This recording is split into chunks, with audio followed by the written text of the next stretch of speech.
Good evening. A warm welcome to those attending and also to our viewers watching live on the Council's YouTube channel, Hillingdon, London. This is a meeting of the Children, Families and Education Select Committee. My name is Councillor Heena Makwana and I'm the chair of this committee. Details of the business to be considered today are shown on the agenda, copies of which are accessible on YouTube underneath the broadcast. Please note that members of the committee may be using tablets or laptops to view the agenda. We're not expecting a fire drill, so if the fire alarm does go off, please follow officers to the fire exits out of the building to the designated meeting points.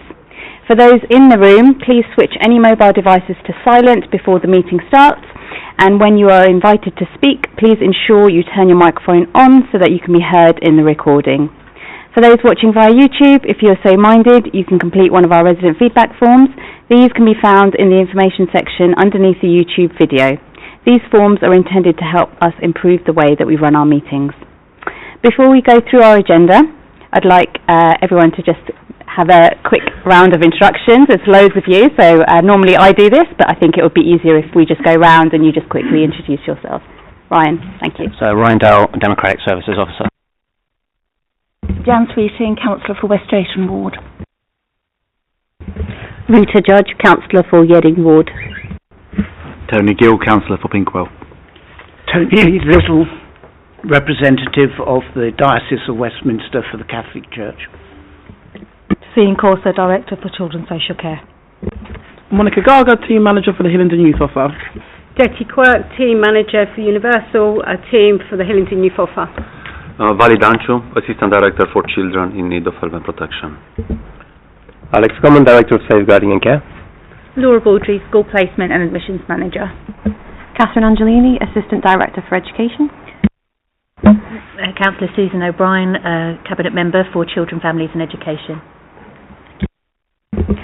Julie Kelly, Corporate Director for Children's Services. Louisa Henson, Head of Finance for Children's and Education. Kishan Bhatt, Councillor for Northwood Hills. Councillor Peter Smallwood. Councillor Becky Hagger, Eastcote Ward.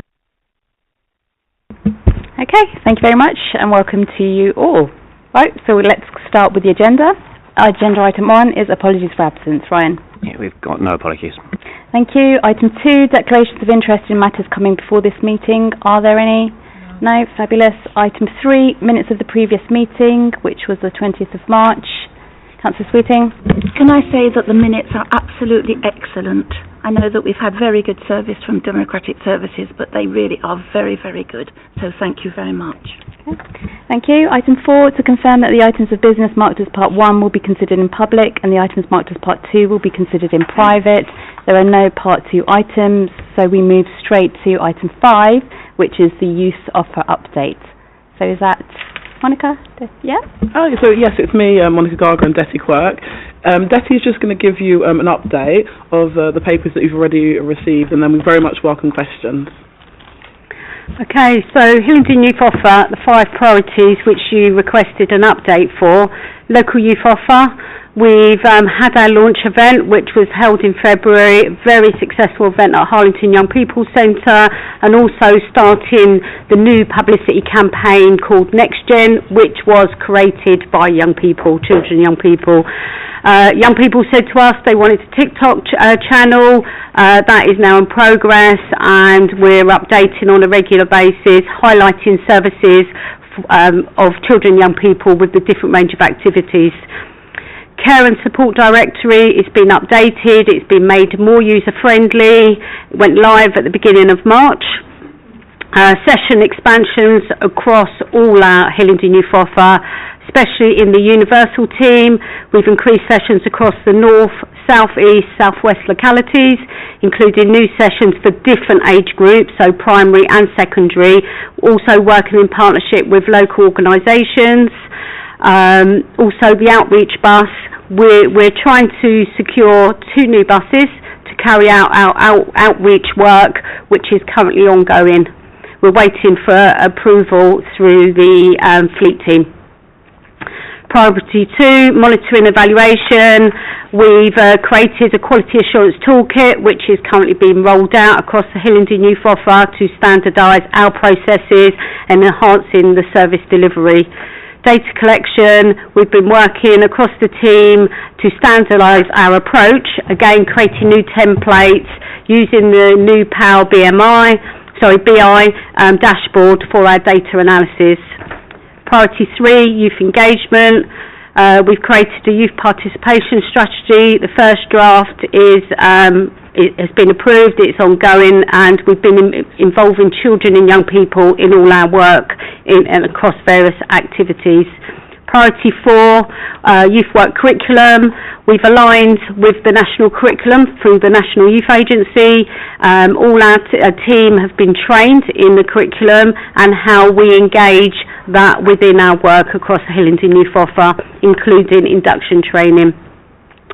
Our voluntary and community sector engagement, we've created a voluntary strategy that we're working with our local organisations and created a partnership board which the meeting took place last month with the first groups and charities across Hillingdon.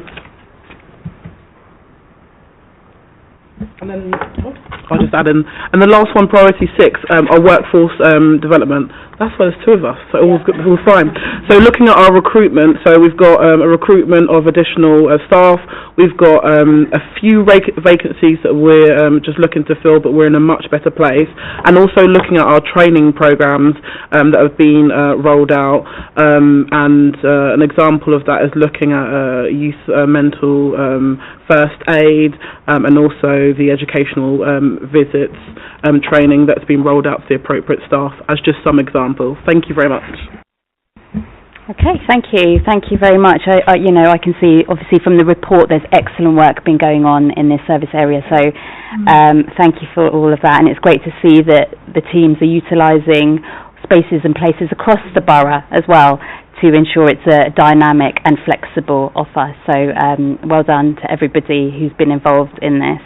My question, Monica, you talked about the priority 6 workforce development, 6 vacancies within the universal team. So what are the blockers or barriers around this, and is it affecting service delivery? So at the moment we're onboarding those people into the universal team.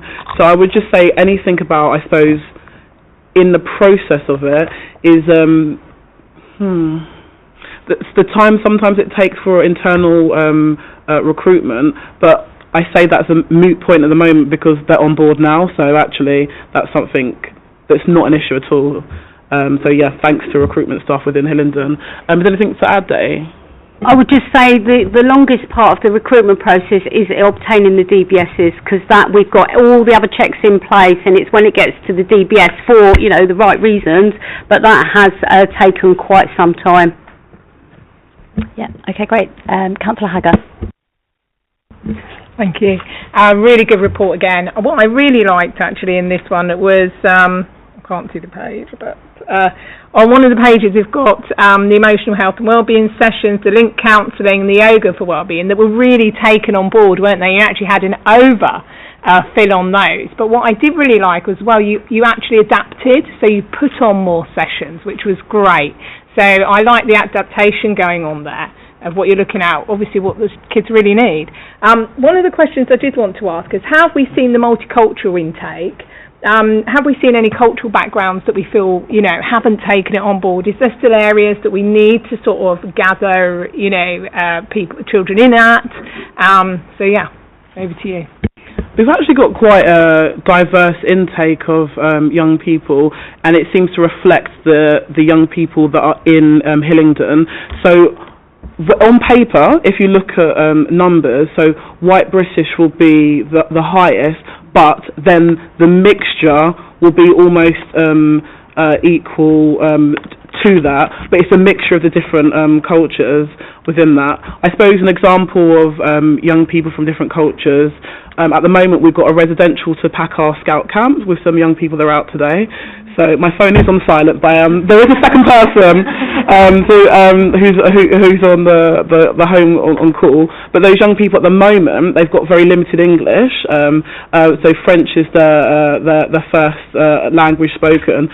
So really making use of technology. But let me just I suppose, like technology, but using like things like the different translating apps as well, and also just the young people are really on board to have that patience actually, to be like, oh, okay then, there is that patience, but also sometimes you don't need language when you're playing Uno or when you're playing sports and things like that. So there definitely obviously are barriers, but we're trying to overcome them. And I think also having a mix within our team of the different diversities, be it gender, sexuality, ethnicity as well, so you can just, for a young person, see like, oh, well, that's a little bit of me, I feel like I'm represented. Yes, I think anything else to add, Stay? We're doing a lot of work with the asylum seekers currently in the hotels in Heathrow on one of our Young Enterprise programmes. You know, we're adapting, you know, the programme, the accreditation learning, and the team are learning lots too to that communication and, you know, using pictures and, as Monica said, the translating of that information. That's really good. Thank you both for really explaining that, and it's really good to hear. So some amazing work. Thank you. Okay, Councillor Gill. Thank you, Chair. Thank you to the officers for the report. Some really good positives in there. I think I read 3,000 sessions were delivered last year, which was really good to see. There are a few challenges in the report as well, which I'd like to just kind of touch upon. One was the Heathrow villages being sort of underserved. How are these being prioritised in the delivery plan, given the ongoing staffing problems that are arising as well? Okay, so Heathrow Villages, I've been working with the Universal team to look at, we've done some reconnaissance work over the last couple of months in that area, talking to local community, the local businesses to find out what is going on. I must say in the last month we've seen very little young people. We've gone at different times to engage more younger children in the local park. You know, our plan is when we have our youth buses, we'll be able to go out into the community. We've identified spaces where we can deliver from as one aspect for delivery to cover that Heathrow Villages. But also with the wider team, we look at what the need is. We go out to those places and spaces, but we can only deliver so much with the remit of staffing that we have. So if we're in one particular place and a need's identified, then something else needs to give, or we make adjustments so we can support that delivery, in Hillingdon and especially at Heathrow Villages. Yep. Okay, Councillor Sweeting. Well, thank you for a very full report. It's got lots of interesting sort of parts to it. I'd like to talk about venues, because without venues we can't have offers. And I'm looking at page 15, which has the sort of star marks the spot of a venue. It would be really interesting and useful to have an audit of venues, because it's very clear that in certain areas in the north and the sways in the middle there are quite a few venues, but I must admit being nonplussed on the venues that you've got for Heathrow Villages, West Drayton and Newsley, especially in the issue of the local problems that we've had with youth in Newsley, and I know the police are going to be contacting the council on ways forward of trying to address the problem. So what are the venues in those locations, please? So I suppose if we go for the West Drayton Newsley area, so I'm looking forward to the future of us making use of the West Drayton Family Hub, which is September this year. Yeah, autumn, which we've been told, so we make use of that venue, and that's pretty much in the same location that West Drayton Young People Centre was at. Also in the West Drayton Newsley area, the Universal team, you're making use of Skills Hub there as well.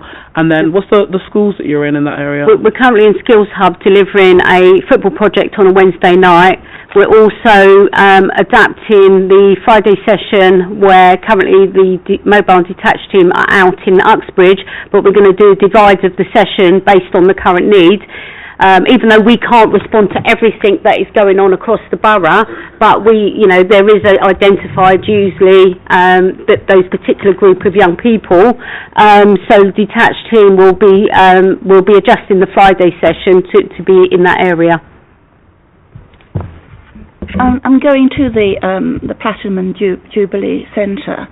I know that there is an area set aside for youth, but we have lots of facilities there.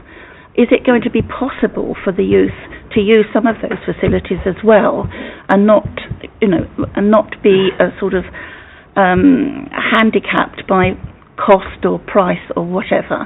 I know that there's going to be a football pitch on the roof, which I think certain residents might well find interesting. But so are we using that facility to full extent? Because the old youth centre in West Drayton did have a music hub, IT, and that's not the same capacity in the new leisure centre. So within the new leisure centre, yes, we have got the pitch. I've been to the site, so it's on the roof, but I don't think you'll be able to see it even if you live in the area. Maybe from a drone or something like that. But also an agreement with the leisure centre of access to the gym areas for youth sessions as well. So that will be something that will be incorporated into the youth offer. And then the way that the youth offer works is some of the sessions are completely free, and some of the sessions start from as little as 50 pence. But when it comes to cost for accessing our youth offer services, if finances are a barrier, then no, they're not, because we'll take that away. We want our young residents to be able to access our services. Monica, I just wanted to add, we've currently booked in with the Family Hub about having access, so we've got all the holiday provision dates booked in for the next year, and also our programme plan of delivery for that timeline. But our next job is to work with young people about what do they want as part of their provision. Yeah. If I can just add to that question. I mean, in addition to the venues, I think it's probably worth considering the fact that we have the outreach team that we already discussed, and that provides us the ability to go where the children are and to respond to the changing need in the borough. I think there is in the report there is a recognition that detached and outreach teams are focusing on Heathrow villages, which is also very good, and we look at increasing the capacity by purchasing or commissioning two extra buses. So I think that will respond not just to the need in one place, but will allow us to adapt our response to where the need in the borough is, which is a much better way to deliver in the future, I suppose. Yeah. Thank you. Mr. Little. Thank you. Like others, I admire the ambition that's evident in this report, and wish you every success with your efforts. I wanted to ask a couple of questions, if the Chair allows. One is, you talked about responding to the young people by setting up a TikTok campaign and brought them into helping design it. Do you have any feedback as to how successful it has been? So we haven't got any feedback from how successful the TikTok has been. The feedback we've got at the moment is, for example, in the last 4 weeks I've gone into the youth council, and they've looked over the TikTok, but we haven't formally gone through the feedback process just yet. But we are just informally talking to our young people, and I'll say it anyway, they are surprised. They're like, oh, this is good. But obviously we want to go through a formal process of that, because we will have a youth survey in the coming year to get that feedback on not just the TikTok but on other things as well. And we have been doing some informal information gathering about, do you know that we exist, and if you do know we exist, how is that, where has that been? So the quality assurance on the TikTok hasn't been laid out just yet. My other question related to the document you included on the curriculum, and in that you give a list of groups of potentially excluded people, but this list is so long that you pretty well included everybody who exists somewhere in it if they're in the right age range. How is that supposed to work? Well, with the curriculum, it's broken down into various different sections and various different methods of how you deliver it. So it's about working with that curriculum, with that group of young people that you're working with, or that individual, and we're looking to meet their needs based around their needs and interests. So, you know, we've got the universal team, we've got the targeted team and the community and voluntary team. So we work getting to know those young people and about delivering that curriculum offer to our children and young people. Okay, Councillor Batt. Thank you, Chair. I echo everyone's comments. It's a great report. By way of extension of Councillor Hagar's and Mr Little's comments, it may be useful to also obtain more broken down data to assist our analysis, especially on tendencies, perhaps based on sort of gender, race, or as well as locality, and also the comparative engagement levels before and after the launch of TikTok and the Next Gen campaigns, especially among harder to reach kind of youth groups. And I'm just wondering if we've also started to consider the metrics that are used to assess the longer term impact of the youth offer. So making use of Power BI is going to make it a lot easier. We do collect quite a lot of data from our individual young people. We do have, and you'll see in the report, there are some anonymous data, especially when we're working with like a large group of people that we aren't able to obtain. So the list of things that you've just said, if that could be noted and that could be offered to you. Okay, Councillor Smallwood. Thank you very much, Chair. I just wondered if I could lean in a little on the volunteer strategy and get a little bit more information. What work are we doing with our voluntary sector? How far have we got in engaging with scout groups, guide groups, football clubs? You know, how are we starting to build up this sort of rich tapestry of opportunities that are available to young people?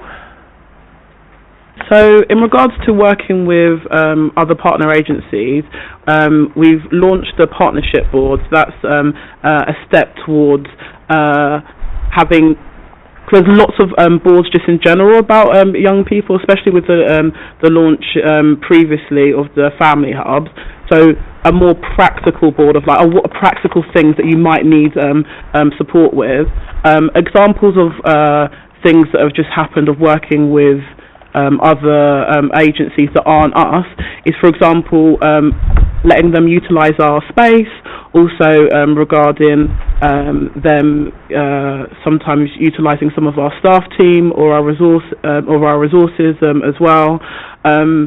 Also within the HAF programme, we're able to, by using the HAF budget within some of our holiday offer, we're able to also utilise employing local businesses as well to deliver in some of our offers, adding to just voluntary sector / volunteers as well, within our link counselling, our AIMS mentoring, our specialists and accredited, we in our holiday offers, we make use of our volunteers, which just add that extra value to our offer as well. I'd just like to add, just on to Monica, is that we are offering our training, so stepping into Hillingdon Youth offer, so it's basic intro to youth work. We'll be offering that also to volunteers, scout groups, boys brigade, whoever, our local community will have access as the first part of the training that we're delivering, and then we're looking at other opportunities based on what they have said to us that would benefit them and support them in their work. If that's right. I think what I'm trying to eke out is how can they help us rather than we help them. We have some fantastic things like, I'll use scouting as an example, a topic I feel comfortable with. How would a young person potentially go onto the council website or through the council to be able to access scouting in general, but also have we done partnership work, for example. I know that, they probably won't forgive me for saying it, lots of the scout groups in the area are sitting on quite a lot of money, and if a young person was completely inaccessible, thought that the barrier to getting involved was money, how have we done, are we doing any partnership work to try and eke out some of that? Because I think there's some huge opportunities there, and some lessons we can learn as a council, as well as potentially offer some of the things you've already described. I'm just trying to work out how that list's being brought together, how we're talking to partners, what that looks like. Within that would be through the directory then. So people are able to add their offer onto the directory and search for the things that are delivered by our team from the Hillingdon Youth Offer, but also from those other partnership agencies as well, and voluntary groups. So they'll be able to go to that, and that's what the directory is supposed to be, is that one-stop shop. So yes, we've got our Hillingdon Youth Offer webpage, but we're also on the directory as well, just to make it easier for people to access it, because you're completely right. We're actually really lucky in Hillingdon to have lots of things available, but if you don't know it's there, then how can you access it? So the directory is doing that job, and it's also a work in progress. If there's something that's not in there, they can be added to it, and also if it's something's not updated, for it to be removed as well. So that's the work that's gone on from our wider LBH colleagues on the directory. That's where it'll be found. Hopefully that answers that question. And I think there's also the sharing of information in our safeguarding boards, in our meetings that we're having, at different stages and in different audiences as well, where we're going out and we are having those conversations with partners. We know about the national reforms. We're having conversations in regards to that as well. We know that it's about early intervention and prevention and building up on that. So we're having those discussions in different spaces and places. So I think you've kind of covered all of it, but there is that's where we have our partnership boards, and you've talked about the partnership board that you've got with the voluntary and the community board, and we also did we did a get, I'll call it a get together, but we brought the voluntary community together. We brought all of them together. I think it was 3 or 4 months ago, where we looked at actually what's on offer, and we saw some duplications, and we saw some things that we didn't know, and they're all on our directory. So that accessibility is there, but it triangulates with, if you're going to the safeguarding hub, what can I offer? Actually, let's bring you back to that. So there is that work that's been undertaken, but we are, in some places we are in our early stages, and some places we've kind of got a little bit further, but there is a lot of work being undertaken in that arena, and there will be a lot more that we will be discussing a little bit later on as well. Right, thank you. Councillor Gill. Thank you, Chair. Just adding to Councillor Batt's question about the metrics, I was more concerned, thinking about the metrics for the sessions that we deliver, session by session. So what metrics are we using to evaluate the effectiveness of them? And the second one's regarding the TikTok side of it. I mean, it's the BBC News for the youngsters now, isn't it? I've got 27 tutees that I mentor at school, and the average usage of TikTok is about an hour a day. So some use it more, some use it like this, but an hour a day is quite excessive. And so that's where they're getting all the information from. And so, are we looking at the engagement metrics that we have for our TikTok when we post videos or content? Are the metrics looking good? Are they promising? Are we doing some promotion with it? So it was kind of regarding that side of it with the TikTok. Can you ask the first part, the TikTok I remember, can you ask the first question of the metrics and sessions? Metrics for sessions that we're using, how effective are they? So within the metrics that we're using, so within our targeted programs, we have something called core forms. So we look at where the young people are at the beginning of interventions, in the middle, and at the end, or at a further point, and we use the core forms, and that's something that we can put up onto our EHM and we have access to the EHM system, and we're able to utilise reports via Power BI as well. Also, the feedback from the young people, so I'll give an example of the holiday offer. Each young person will fill out a feedback form. We'll put that into our evaluation and look at how we can better make sure we incorporate the co-production as well, to have their engagement as well. So those are example of some of the metrics that we use, and obviously attendance as well.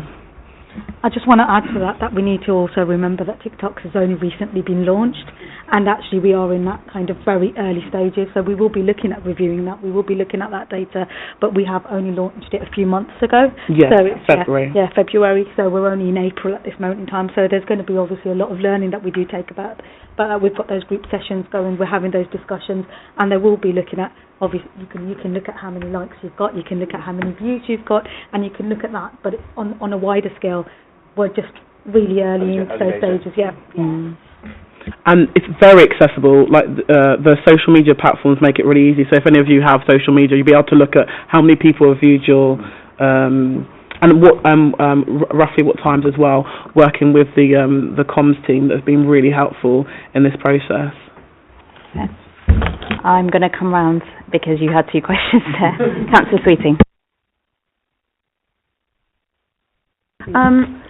Page 79 shows quite significant disparity between the number of sessions delivered by the Southwest team. Is there any reason for that?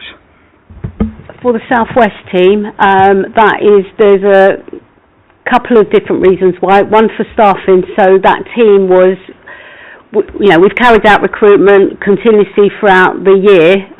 Some candidates have taken much longer than others, again, especially with the DBS.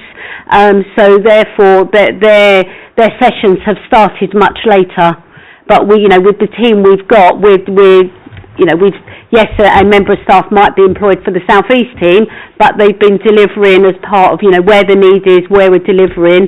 But with the final 6 candidates that we have that are currently going through their recruitment checks, that each of the locality teams will be delivering 6 sessions per week within each of the localities.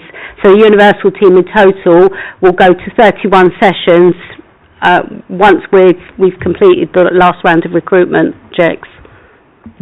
Thank you. Mr. Little. Go on quick. I mean, the transporter bus seems to be a long time coming. It's been over the hill for some time, I think, in the horizon.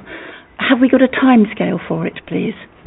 So with the transporter bus, which was sadly mechanical and structural beyond repair, we have been working continuously with the fleet team, and the approval was all completed. We were about to go out to tender, and then the process in the fleet team or that directorate was changed, and therefore it's had to go through a new approval process. We've asked for dates, we're waiting for that meeting to take place, and we've been advised there's 1 meeting to go to approve the 2 new buses. There's 2 buses still on there for approval, but that's beyond our control. We continue chasing that information. Okay, thank you. Mr. Little. I wanted to follow up Councillor Smallwood's question in terms of the voluntary groups.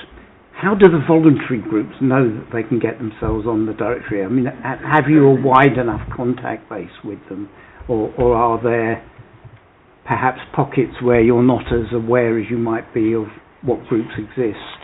So I think definitely there's always a gap of you don't know what you don't know, but that's why making use of the partnership boards and the variety of different boards, some of which that Taz mentioned already, to help us spread the word and just building those relationships so people can say, oh, actually, we can recommend, we're on this, I think you should also have that as well. Just having that word of mouth is very helpful. Laura Laye is also was done a lot of work on the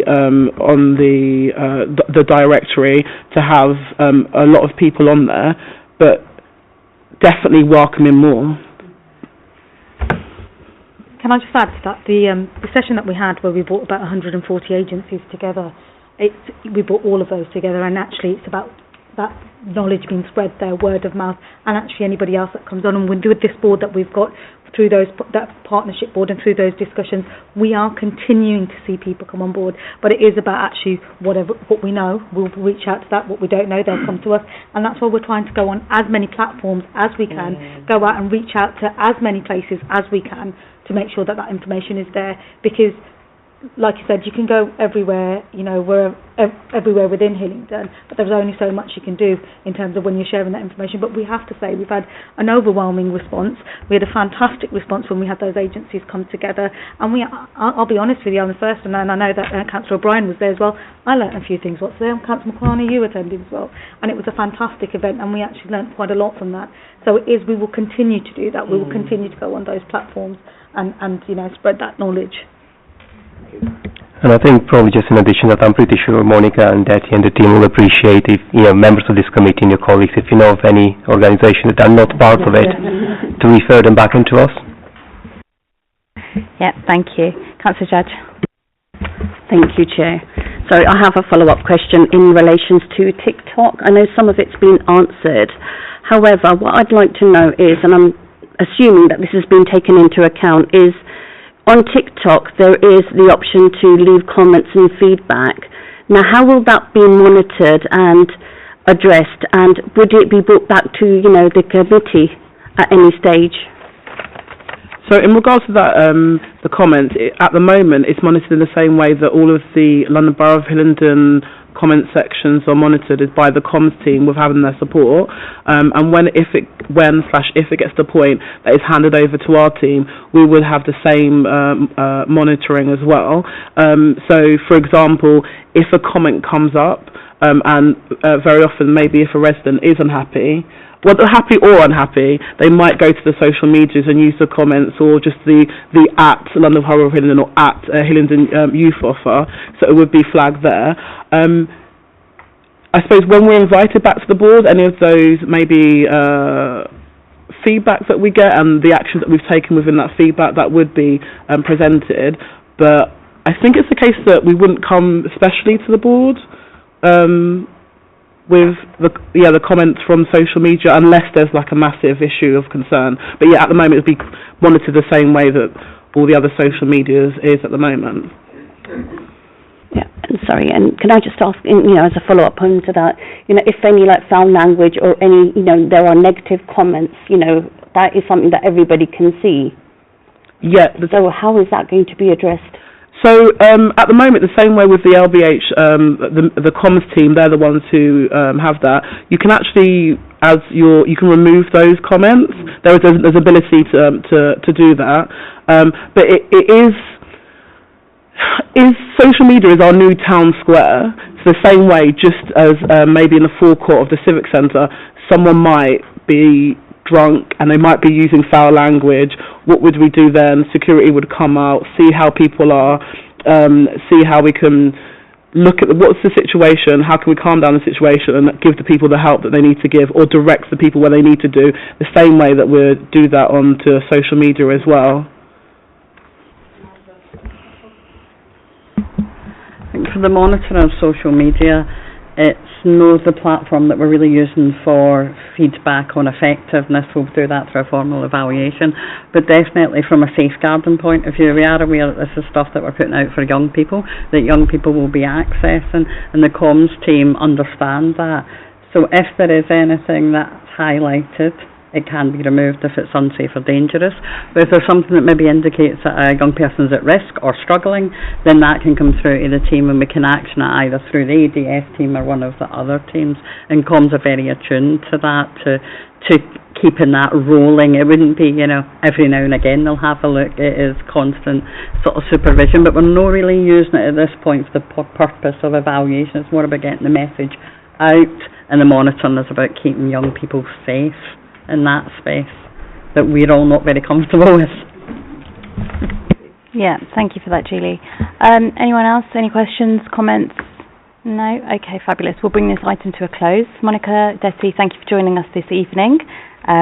You are free to go, unless you want to stay on. But thank you very much.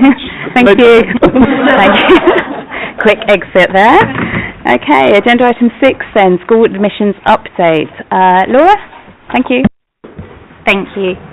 So the update has been shared. You requested an update on school admissions. So I've just provided an overview of move-ins, in-year admissions, and then I've included primary and secondary allocations because we're now at that time of the year. I've tried to give comparisons to this time and last year around the same periods of time, just to give you an idea of that. But any questions?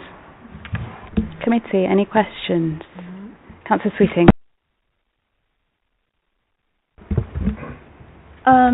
I think probably admissions has a great sigh of relief, because Year 7 numbers have actually reduced, have they not, from previous years.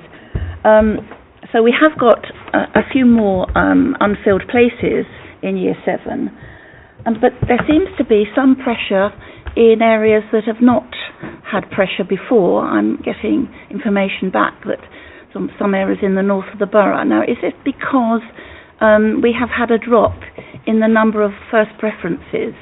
You know, the percentage of first preferences have dropped, and we are, 23rd out of 32 London boroughs for the first preferences on secondary. So is there a pressure on areas in the north of the borough that we haven't had before? No, I think a lot of it comes down to parental preference as well. So parents will pick the schools that they want that might not always be their closest school. So then that will reflect on the preference, like the number of children that receive their first preference. So if people are naming schools that maybe aren't their closest schools, we also get a number of families that apply for grammar schools, and a lot of grammar schools out of Borough have tightened up their admissions criteria, so it means that a lot of children that live more closer to those schools get in.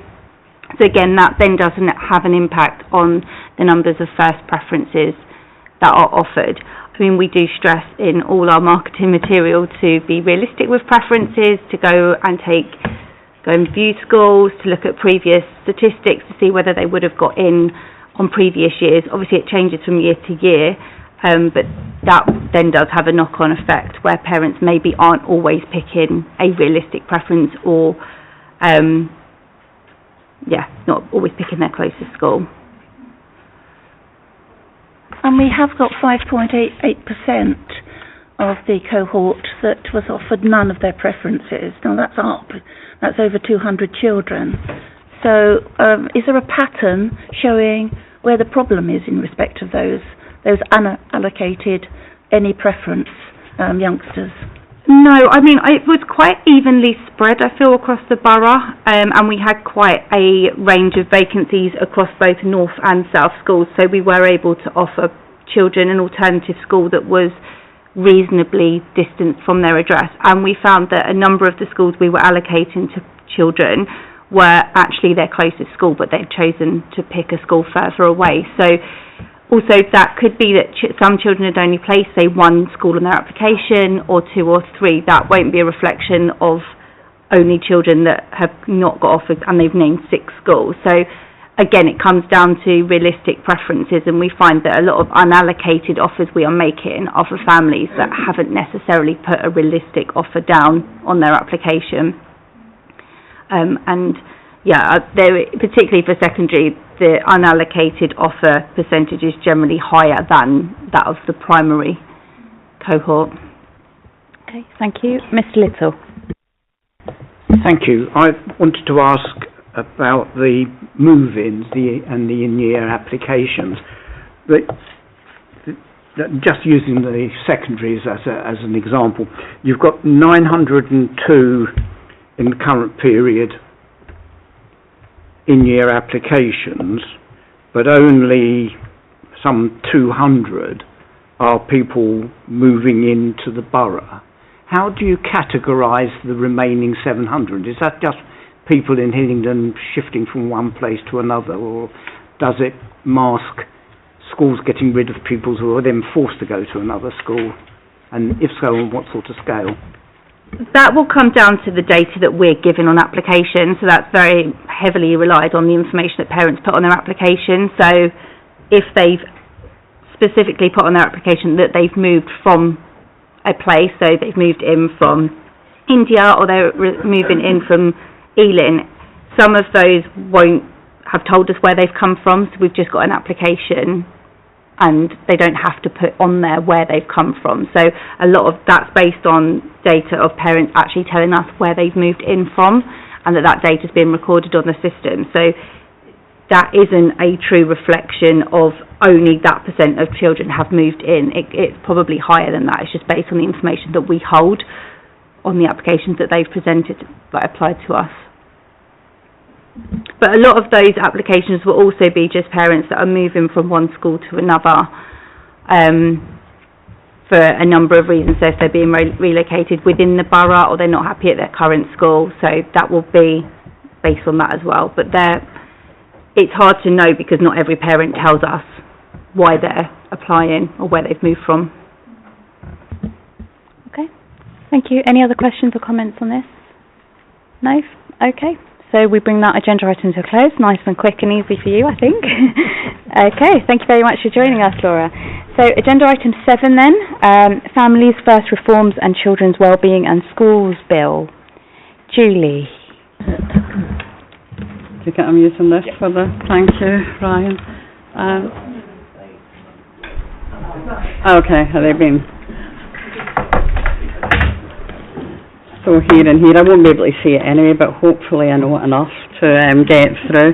I'm sorry to under-deliver, because I'm not really going to talk very much about the Wellbeing and Schools Bill, because it is still a bill, and there's probably enough on the agenda and enough to talk about the Families First Partnership programme at the moment that we're very busily working our way through. I did ask for this to go on just really to bring the committee up to speed and give the opportunity for some discussions at an early point as we move our way through the year. So that's a disclaimer for what is in it and what is not. Where am I pointing that at? A projector, maybe? I'm sure. Yeah, no, that one, maybe? A projector, maybe.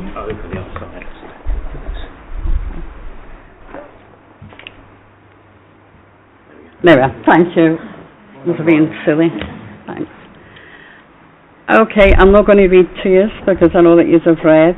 I did provide a lot of links. There was no expectation that I expected the committee to read all of them, but I'm referring to them, and just in case you fancied at some point there was something that was particularly interesting that you wanted to have a look at, you can do so, but hopefully there'll be enough in here and we'll be able to answer your questions. But that was a policy statement that came out last year that really triggered quite a flurry of activity. Ryan, I'm not very good there. There's a lot of the documents that this is based on, starting off with a review that started a couple of years ago into social care, national panel review, the competition, the marketing authority around cost of placements, and moving into this brave new world of pathfinders.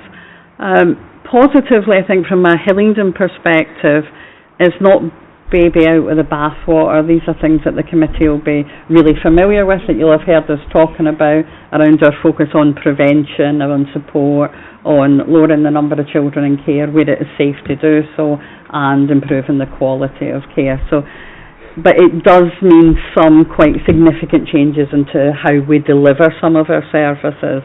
So though it's building on the good stuff, but there is a lot of transformation to be done. Okay, and the first area is family help. The committee will be aware that you've done the deep dive into the Stronger Families work last year, so you'll be really familiar with that, about the key working teams, the work that happens in the community. We also have the children in need of help and protection, working with children that maybe our needs are greater for protection or help. And our idea last year, before the reforms, we weren't far off it but not quite, was that we really wanted to align those social work teams with our Stronger Families teams on a locality basis, similar to what we're doing with other services, so that we're engaging better with schools, better relationships, clustering the work. Still a good idea, but this pushes it a bit further. Why are they separate teams? Why are we aligning our teams? Why are they not multidisciplinary teams? It's a good enough question. It's also a bit of permission, because the current legislation didn't really allow for it. You know, we had children and families assessments, which had to be very different from early help assessments. This year gives us the opportunity to really look at children's assessments and whether whoever the lead practitioner is, who the right person is for the child. So what we're busy working on is, what does that look like with council resources then what does that look like with our partners' resources? How do we lever that better? Not much change from what we do apart from the Section 17 stuff is really interesting, because if anything came under Section 17, which is just a child in need, it was felt that you had to have a social worker and they were the only person that could deal with that. So it's not about moving social work jobs to other people either. There's a lot of anxiety in the system about that, but it's about really getting the right person with the right skills for that family. So our idea is to continue to move into those localities, but we will do it in a multidisciplinary team setting rather than you've got a team of key workers and a team of social workers and then we invite our partners in. And we've got a year to work our way through it. However, we have started the consultation and we've got a draft structure in place, and Taz and Valley are busy doing that work and engagement with the staff, with unions, and we're continuing to work with the DFE as well to make sure that as we're going, not first because we've been pathfinders, but we're going quite early, but the rest of the country has to do it by April next year. So, and April next year comes very quickly. Then we have, so that's just some of the things that family help has been built on. Supporting families, we know that we've managed that work very well in Hillingdon. It's with Valley Service, and we went from, I think about 6-7 years ago, to we would get letters to the Chief Exec because we weren't delivering as we should, to achieving the highest payment by results, but then removing payment by results, and it will be grant funded. So but it's still the same thing. We have to ensure that families have access to good education, that children are safe, they're developing their potential, we're helping families still getting into employment, being economically stable. So, you know, the outcomes are still there, we're just going to be measured on it in a different way.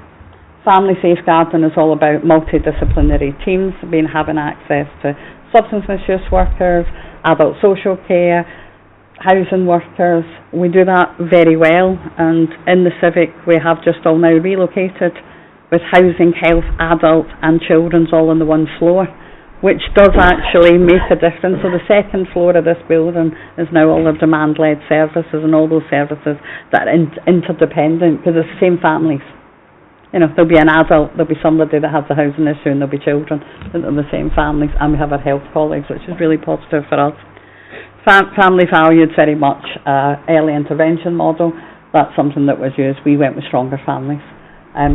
Pause is around the prevention of repeat removals of babies from parents who struggle to care for their children. That is an issue for us. I'm not saying we've got the highest in the country, but we have seen that increase.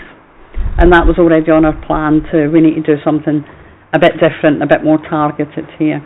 So part of our plans for transformation will be having a dedicated coordinator and specific key workers to work pre-birth to prevent us getting to the post-adoption point, but also post-adoption. I think post-adoption is really important. That's what PAUSE was based on, is if you are a vulnerable person, you have been unable to care for your baby has been removed and adopted because that's right for the baby at that time. What happens to that parent? Usually mothers. What happens to that mother afterwards? If you don't have a child, then you don't have my services. If you don't have a Care Act need, you don't have adult services. You could have therapeutic services from health, but you have to be in a space where you are actively seeking that and attending appointments. And we're doing a disservice across the country to some vulnerable mothers that we could support. It might not have prevented that adoption, but it might prevent future adoptions and the re-traumatising of mums. It's very costly in terms of outcomes for families and for our young people as well. So we are really going to focus on that bit of it, because we know we've got room. There's some things that we do really well, and we've got bits that we can trim. There's some things that we can really focus on and make a difference, and that is one of the areas that we're going to give some really good focus to. And family hubs. Well, you all know about family hubs. We have started the family hub journey. We are continuing with the family hub journey. But we have to ensure that that is completely integrated across the family help spectrum. And we are doing it. You know, you heard Monica talking about the work and the planning and making sure that the whole age range is understood. again, these won't be unfamiliar to you. I think we've had these conversations. So there's the key components of family help laid out for you. I don't think there's anything much that I can argue about. I welcome the changes. I don't welcome the upheaval in the process to get there, but I definitely think that it's the right thing for us to be doing. And then we move to child protection, which is trickier. It's going to be harder to achieve. We will achieve it. And it's changing the way in which we do things. Currently, we do have the multi-agency safeguarding hub. They make decisions whether it is a child protection matter. We have police, we have health, we have social work, we have managers, we have the right people signing things off. They do the right meetings, it goes to conference, we have conference chairs that sit with Alex. That is going to change. There is a whole new role, which is the lead child protection social worker, who will be responsible with their colleagues in police and health and education for decision making, investigation, conferencing, which is a big chair, so I have to work out how we can mark our own homework safely, and I'm sure we can, and we've done it before, but we have to make sure those checks and balances are there by removing that independent person. They'll also have to be at a level that is similar to a child protection advisor, so there's a lot of work to go in there. I don't know how attractive it's going to be. Now, it might be really attractive. Now, social work, as we know, is an area where recruitment and retention can be tricky, although we've done really well, and TAS have done really well in that area. Will these jobs be really attractive? We don't know yet. We're going to have to go out and see. We're going to have to see who it attracts. Would somebody rather be in the family help space? That doesn't mean family help won't do child protection. We won't be passing cases. The child protection workers will be responsible for the investigations, the oversight and the conferencing, not for delivering the plan, not for continuing to work with the families. That will still happen in those localities. But this is also dependent, one, on changing the way we've worked for about 20 odd years, which is a step change, and it's a change of culture as well as process and practice. But we have to do it very much together with our partners. And one of our key partners is the Met Police. The Met Police don't just service Hillingdon. So we are already engaging in those conversations early on as to how it looks. Not all doom and gloom, because we do have Met Police officers in our MASH. We have 8 desks there, they are with us, but we are going to have to do it in a slightly different way. The ICB, we know that last year they had a huge restructure and a 30% reduction. We've heard the announcements around NHS England going, about potential further reductions. So it's ensuring that our partners in the right space to engage with us around resource and how we do that. Education, I think we have a good wide education community, potentially won't be as problematic. But this to go live will probably take us the full 12 months to get it right. It's not something, and I don't think it's something we should go quickly if we're not quite ready. We have to make sure, because we still have to keep delivering what we're delivering while we're doing this. We have to keep ensuring that children are safe. So this will take a longer period of time. We will obviously continue to drive and push it forward.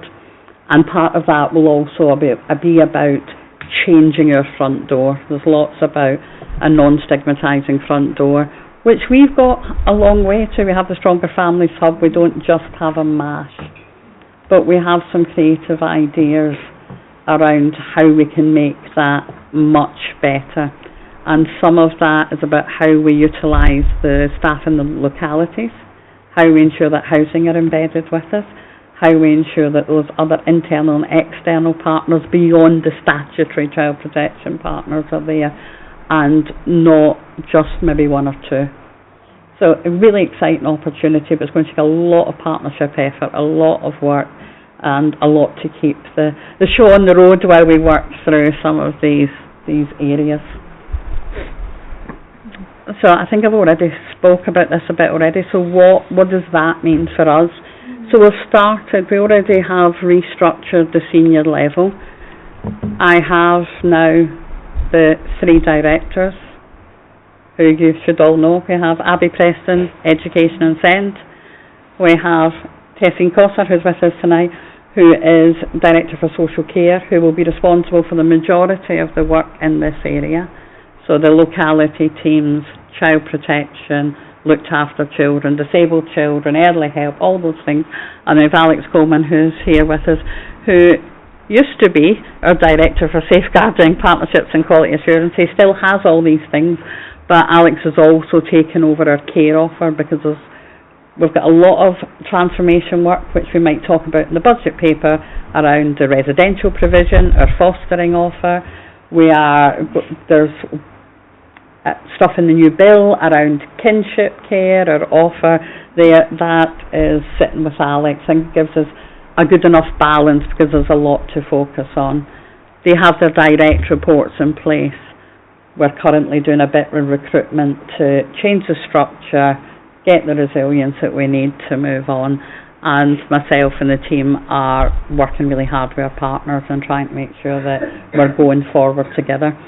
And when I talk about partners, I spoke about the 4 key ones in terms of health, education and police. Children, young people and their families are also key partners. And we have got a real opportunity here to co-design along with, rather than consult on. And we do a co-designing, but there's a real opportunity because we're having to change everything that we're doing. So we're meeting our children's participation team we met earlier on today, thinking about what additional resource and support that they need to ensure that we've got the voice of the children from the Youth Council across, not just our looked after children, not just our more able children. We now have aim higher for our SEND children, that we really gather the views of all our young people and we hopefully build something that meets their needs. I'll be quiet now and I'll answer any questions, but again, I don't have all the answers because we're working through it. I have some thoughts and ideas. Thank you, Julie. So you guys are going to be busy, aren't you? Just a little bit. I think that for me, it was a case of when I read through the reports, I felt that, we're really lucky here in Hillingdon. A lot of the work we are doing, especially early help prevention, it's a fantastic service. So very proud to be part of, an organisation, a local authority that is delivering such high standards already. So a good starting position, I think. Julie, I had questions about how, what's it going to be like in terms of, what are the areas that we need to focus on, but you've just kind of covered that really well. So I don't really have any further questions. Anyone else? Councillor Sweeting. It's money, money, money, isn't it? The document before me, and I did try to plough my way through it. I got some way, but not always. But it says that the programme is backed by 500 million. Are we getting any of that, please? We are getting 1.3 million, so 500 million sounds very exciting. And of that is transformation money, and it is ring-fenced, so it's not absorbed into services, so we can pilot services that we don't currently have that fit the criteria, particularly around early intervention and prevention. Some of that will be taken up by project capacity.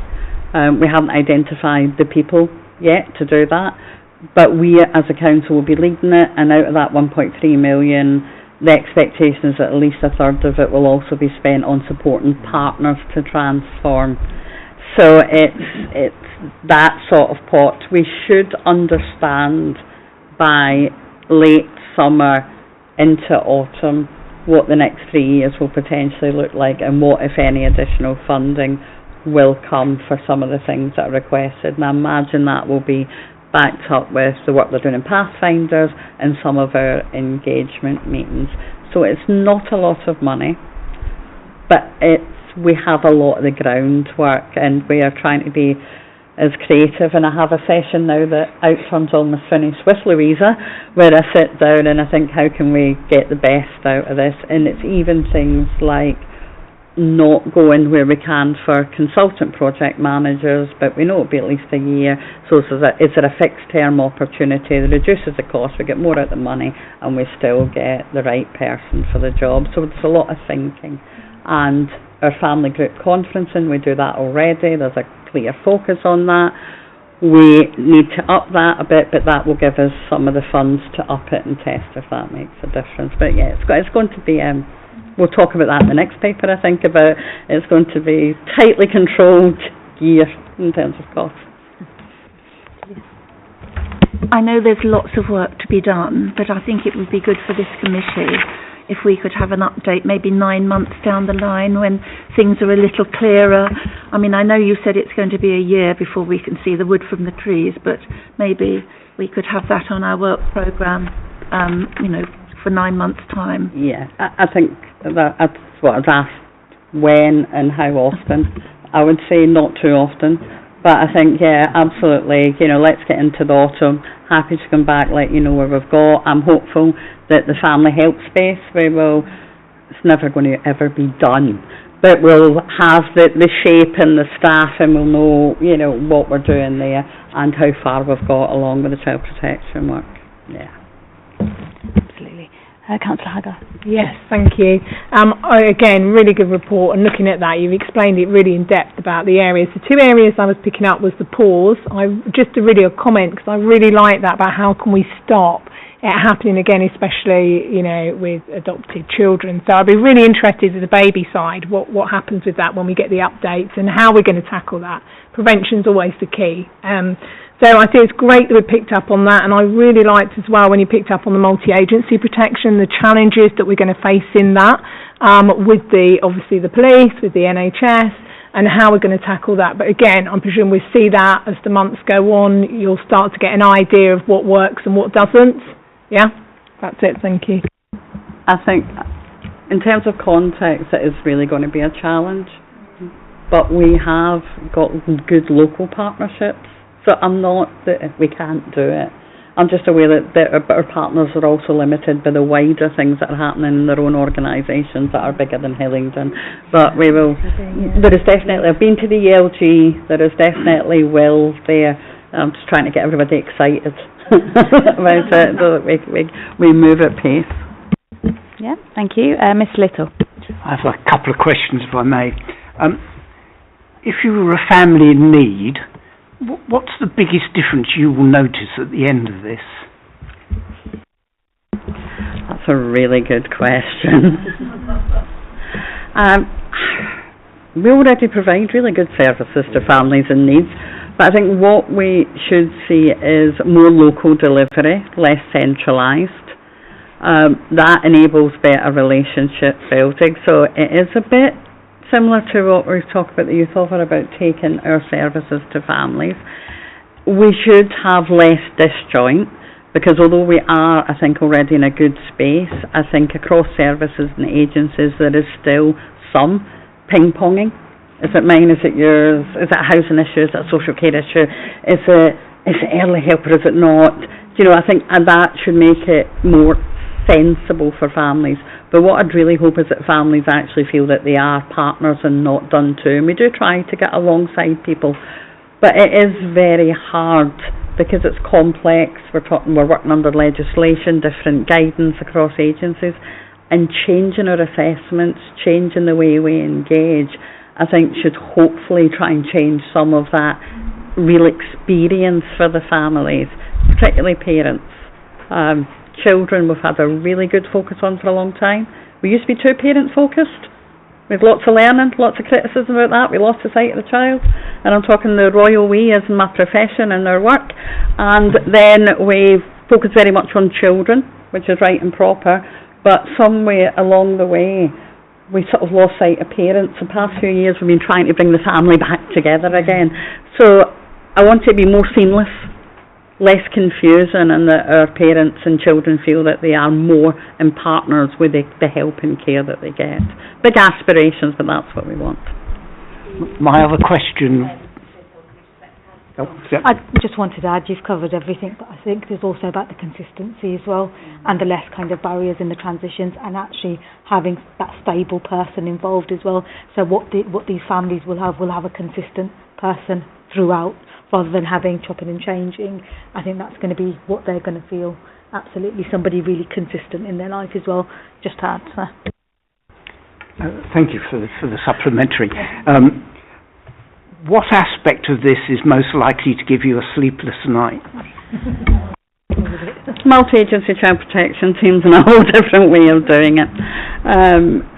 We have been doing child protection, and again, not badly, but in a very set way, a comfortable way, a way that we know and acknowledge, and that partners know. And I'm talking about, MASH was at least 18 years ago when the first MASHs were set up.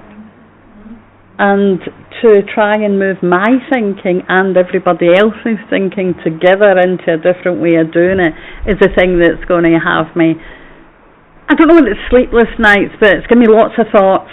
I'm thinking a lot about it. I'm thinking about how we can do it, how we can do it better, and also how we again ensure that we're not tagging on the family and children's views to it. The family help, I think, we're so far down the road of that model, and I might regret saying this, and we might come back and tell you something different in 9 months' time.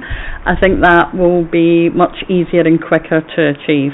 But the child protection and that whole change to roles and how we manage it. Okay, Councillor Smallwood. Thank you, Chair. I just wanted to ask about the money. Is 1.3 million Hillingdon getting its fair share? Pretty much. I have looked down the list to see in terms of population needs. I have looked down the list. I thought you were going to ask me if it is enough, and clearly it's never enough. But no, I do think we've not been disadvantaged. When we see what the settlement will be going forward, I think we'll have to give consideration, because it's not exactly clear how the formula is going to work. So we'll be working with the DFE on that. But yeah, it looks fair, even if I would like more. And just on the multi-agency child protection, so obviously it's going to add more layers to the cake, which obviously will protect children, but also has the possibility of getting people who maybe don't do this as well, if I'm understanding it correctly, becoming one of the layers of the cake, if that's a good way of doing it. How are we going to ensure that, as we bring these different elements together, that absolutely everybody is, attending training, staying up to date with legislation, actually making this work? Because my worry is, we've got a bunch of experts doing it now, and we might have some people who are maybe not as good at it, and that could create issues which ultimately will affect children.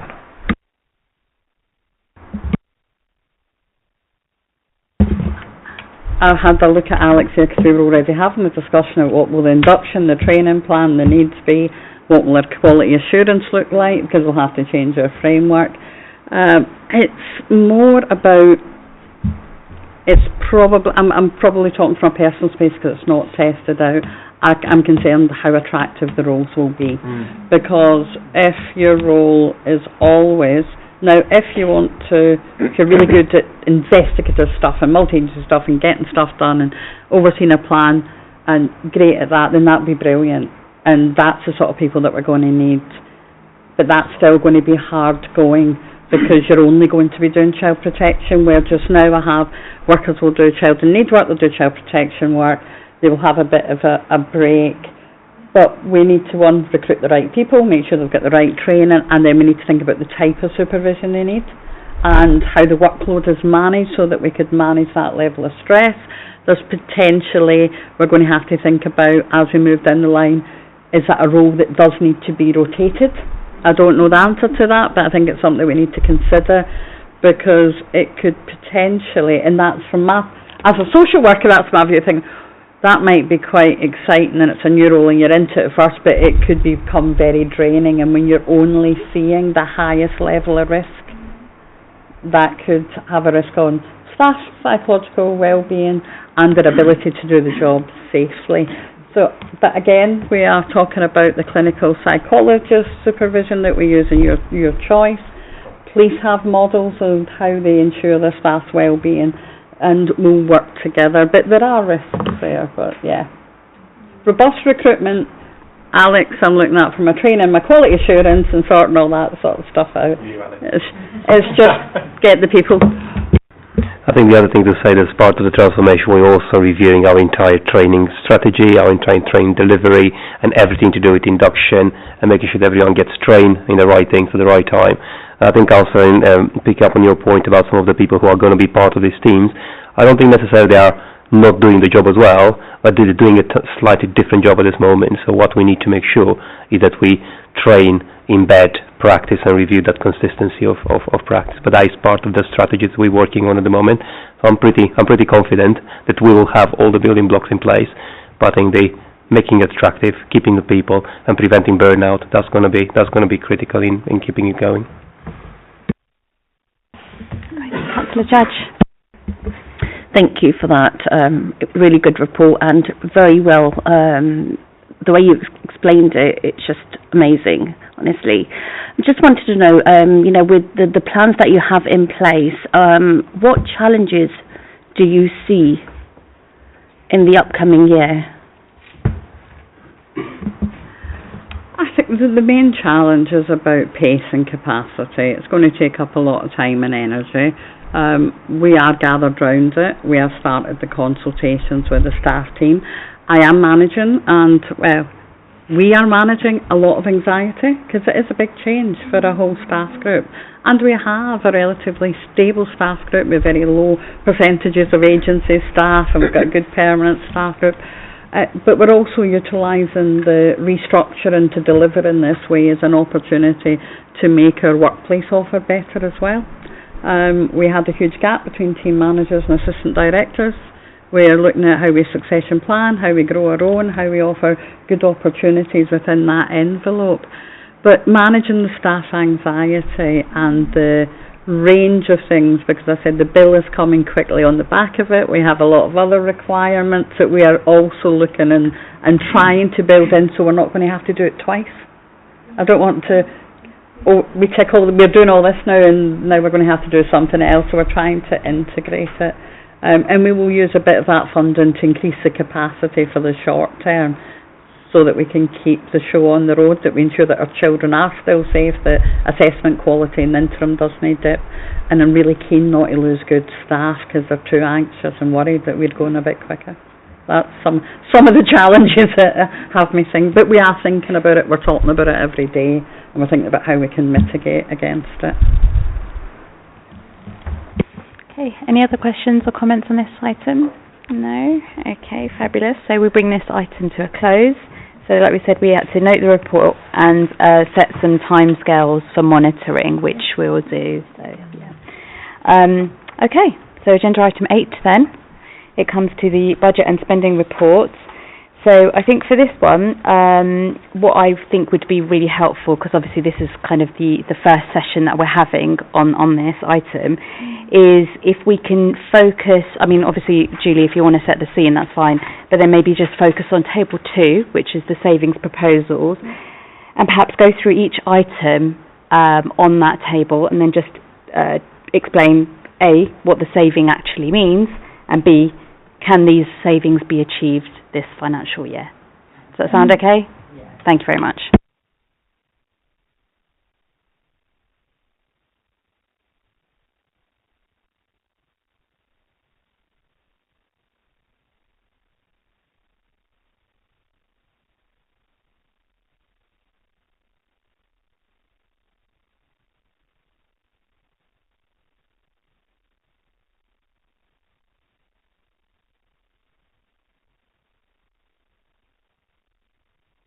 Sorry. There can be an assumption that if we have to make savings, it means we're overspending, or it means that some things aren't quite right. Last year's data tells us, and it's a CFO Insights data that goes across the country and looks at London. So 23-24, not 24-25, because I don't have that data yet, because I'll be busy collating it, tells us that Hillingdon has the lowest cost, second lowest cost children's service in all of London. But we also have, and that's why the other reports are there, very good regulatory outcomes. So it is not a low cost because we are not doing things that we need to do. It's a low cost because we're doing the things that we need to do well, and we've had that focus on prevention for quite some time. That doesn't mean there isn't huge pressures, and placement costs and costs in the looked after service is the biggest pressure in children's.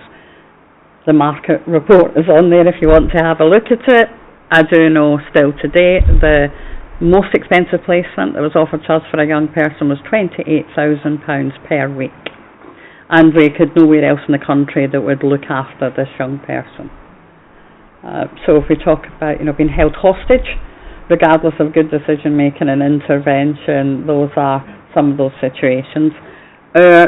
Residential care for children is mixed quality when we're in the market. Some of it is good, so I'm not saying all private providers are rubbish and they're bad.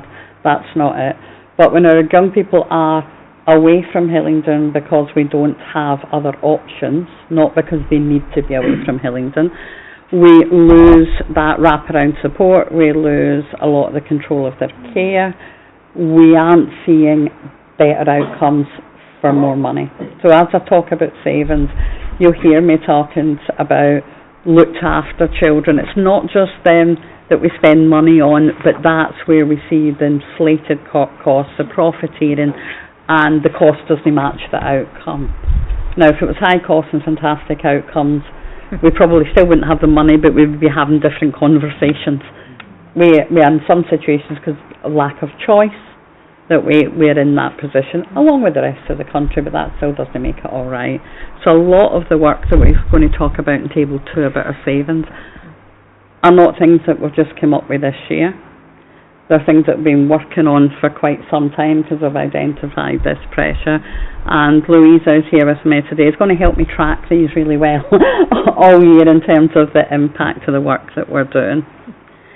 So in terms of the savings, and Alex and Taz are here, I've tried to make it as sensible as possible because I don't think we can say we're going to do one less of that and two of that and it'll add up to whatever. So a proportion of our savings is linked to the care offer, and by care offer I mean our fostering transformation and our residential beds programme. So that is really about lowering the cost of care, not lowering the children that need to be cared for. These are the children that we've already identified that they need to be looked after, but we need to lower the cost and improve the outcome, make the outcomes better for these children. And we opened Willow Tree Lane last year already, almost a year ago in May the 20th, I think, I remember the date. And the buildings have now finished in Charleville, so we'll have 6 new units. That will make a huge difference in terms of choice. We're going to go through the Ofsted registration process and making sure we have all the right types of furniture, and we will be ready to be up and running with those beds in September, October, we think, autumn. That's what we're looking at, but again, we have to wait in Ofsted and be in that queue for registration. We've got a good plan because one of the risks with residential is around staffing and getting registered managers, but we have experienced registered managers because we still have an estate. We have deputy managers who we have been, almost used an incorrect word there, we have been developing to get ready to be the next manager, so our most experienced managers can move into the new developments, so that we've got the experienced staff there, and the deputies in the areas that are already known to them can step up. So I think in terms of staff development, recruitment, there is a plan, there is training, there's development. I'm happy that we should be able to go live and that those savings there are going to be safe. Unless Ofsted come and tell me something that I really don't expect, that I can't open them and I can't have children. What's linked to that also though is not just the beds, because all in all between Charleville and Willow Tree we've got 14 beds.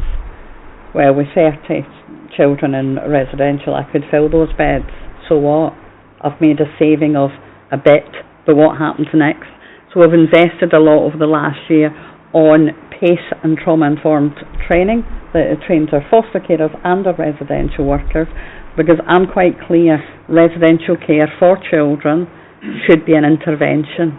It's not their permanent option. We should be using those staff, the skills, the training and the resources to keep our children locally, work with them, linking in with fostering, which is why fostering is now also with Alex, and arrange that our children are either ready to go home to their own birth families, to extended family, or to a foster family, that they're not there for the duration. Because one, we won't make the savings, and two, it's not the best outcome for our young people. And we know that we get the intervention right. We have a good example of one young person who had numerous placement breakdowns before they went into Willow Tree, who we had a very difficult 8 weeks, because we are talking about children that have experienced terrible trauma and rejection and placement breakdown. And so solo placements, because we're going to have 4 solo placements, we've got 2. And we did, it was difficult. We've worked clearly with partners. I think Alex was threatened with prosecution at one point because our young person wouldn't come off the roof. But we've worked through those challenges. We have also learned, you know, to work with our partners pre-placement. We're just so excited to have a place that we could bring our young person home and look after them. We didn't think ourselves into that space, so we understand that more. That young person now is ready for a foster placement, where we were talking secure unit before we were talking about placement breakdowns. Stickability training, that's what will make the difference, not just the buildings. Buildings are fantastic, and we need them here. So that's that bit of it. The semi and shared accommodation, sitting with Taz, it is joint between Taz and Alex.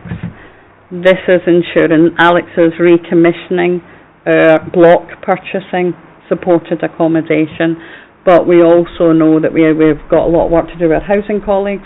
We know that we have a huge pressure for homelessness caused by a range of issues, not just being in London, being a port authority, a range of things. We're working across the council because we have often care-leaving young people who are in semi-independent longer than they need to be because we have a lack of somewhere to move on. So that is linked to the work that we're doing to ensure the proper pathways.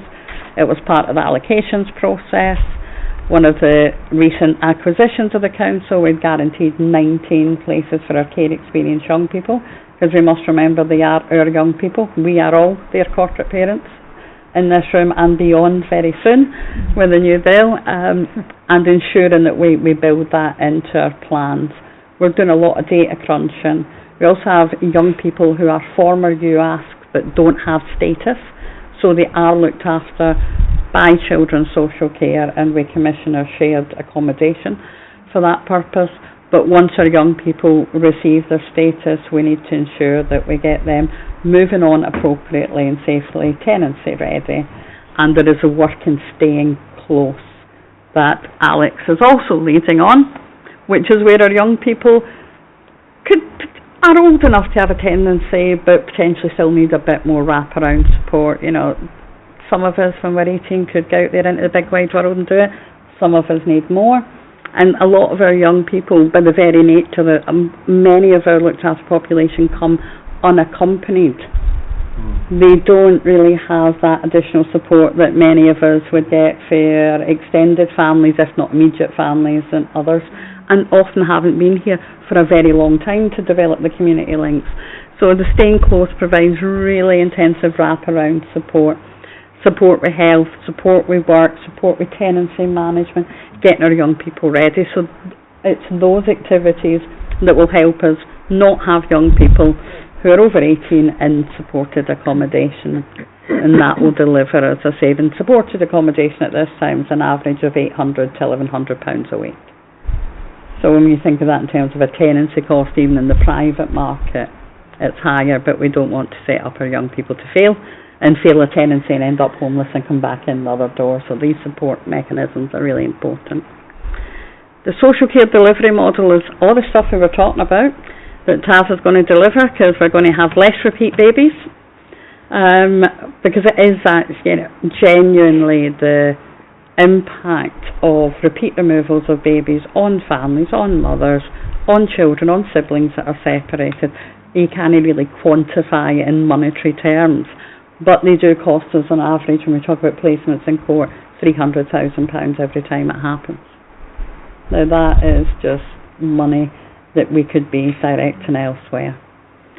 And some of the other work is in the restructuring, and there is work in there around the agency costs. I want to talk about the agency costs a bit, and we will track it as we go along. TAS has already delivered this saving, because we'd done the Star Chambers and decided to do it in September. So we're trying to work out how we track that and show it, because she can't do it twice or thrice. But there's other things that we can do. We have a very low rate of agency staff, and positively a lot of conversions. So it's not about, some authorities in certain places take the view, well, we can't afford agency staff, you all have to go next week. And that causes untold drama and upset and deterioration in quality of care. A lot of our agency staff have converted to permanent contracts and are staying with it, and I see that as a positive for our children as well as for us. The special guardianship orders was a saving that Alex has already delivered, and that was because of the work of keeping families together. We had a budget for our special guardianship orders and support, and smashed it last week.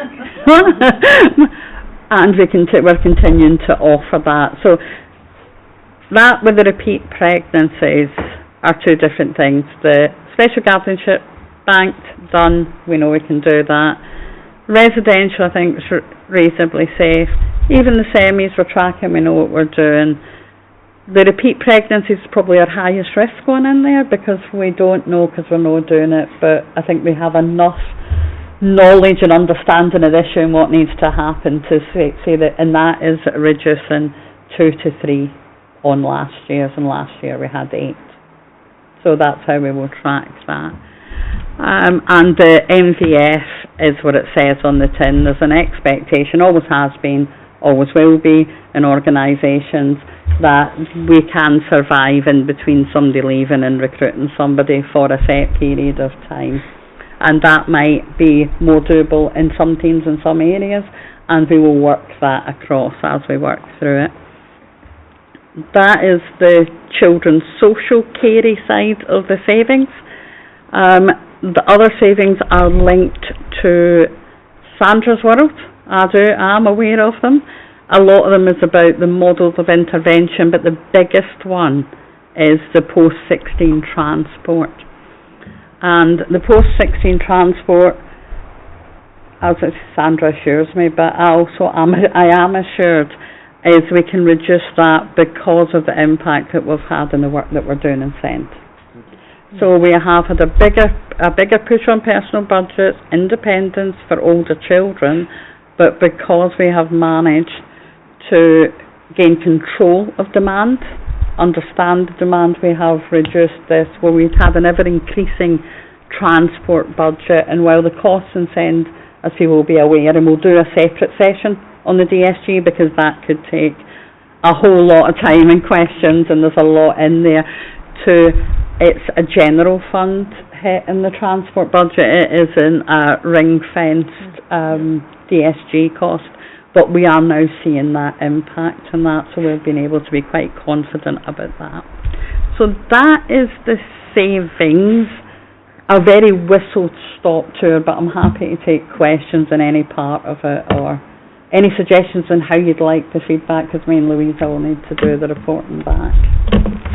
Okay, Julie, thank you so much. Councillor Smallwood.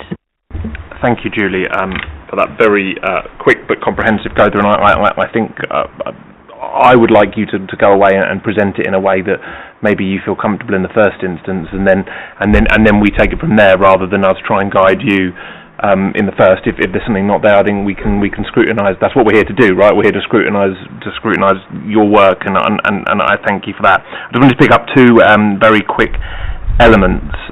One around the reduction in agency costs, and whether you think there's any further we can go there, and how we all, and not holding you accountable for this, but how we're working across the entire council to come up with ideas and share good practices interdepartmentally, and then maybe one for Alex, as he's responsible for it, around this semi and shared accommodation. That's a big figure there, Alex. It's obviously a very vulnerable market. You know, the homelessness thing. You know, we've had people turning up from the not necessarily here, but as an example, people turning up from the Chagos Islands on our doorstep, which we weren't quite expecting, right? And then all of a sudden we are just continuing to take on and not being helped by governments of all colours with our responsibility for immigration and people arriving at Heathrow and getting worse. So I just wanted to really get into the weeds of how you think that's going to happen, what plans you're putting in place, and just give some couple of examples of how we're going to make sure that big figure is delivered. Thank you, Chair. I'll talk about the agency. Could we do more?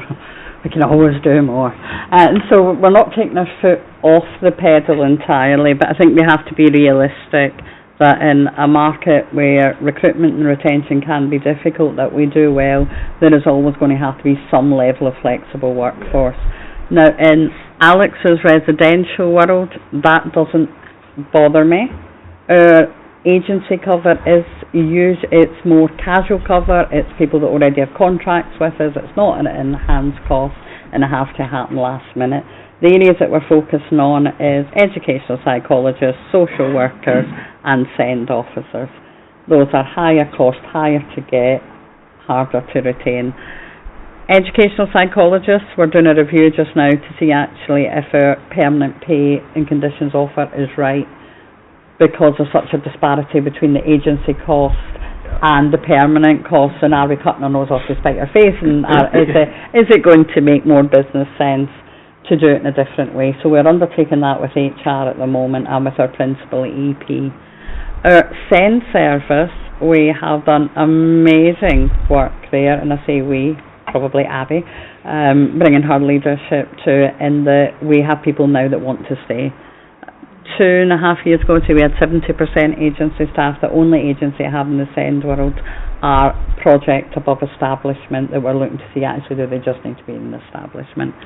Taz has done a fantastic work with the social work agency retention. We are down to our lowest levels ever. It's about 8% of the workforce. It was 30% of the workforce when I started. We do think there will be some reduction, but then we will have some maternity that we'll have to cover, because our managed vacancy factor doesn't last 9 months. That's no safe. So we'll always have some, but we were part of working in the social work side with Pan London, the Regional Improvement Alliance. I chair the London Pledge and the Workforce Group. That has informed national practice on caps. We pay £4.50 an hour less per social worker than we did when I started here. And that's across London. And now we're not competing and outbidding each other, where everybody was just paying an extra £1 to get the same people. We pay the same amount. We have an agreement that if somebody leaves me permanently, they cannot work anywhere agency in London for at least 6 months, and similarly there's reciprocal arrangements, and those help. But we are, as you know, where we're positioned in London, we have other places that are competition that aren't London boroughs, so we still need to make sure our culture and our training's right. So we can do a bit more, we'll try and do a bit more, but there always will be a bit of agency spend. But Taz and others have done a fantastic job in encouraging people to stay with us and help keeping the costs down. Alex? Thank you. Regarding the semi-independent and the shared accommodation and all that continuum of care, I think what we've already done to this point, we had a look at all the numbers and all the entrance into care at different levels that we had in the last about 3 to 4 years, and based on all the information we have now on the existing cohort and past behaviours, we did a predictive model to kind of give us some indication of what to expect over the next 5 years. So in terms of those numbers and that demand, we know as best as we can forecast at this point in time what the demand is going to be. Then we got together with a number of practitioners from different parts of the system to reconfigure, relook and review the specifications of what we require as part of the placement.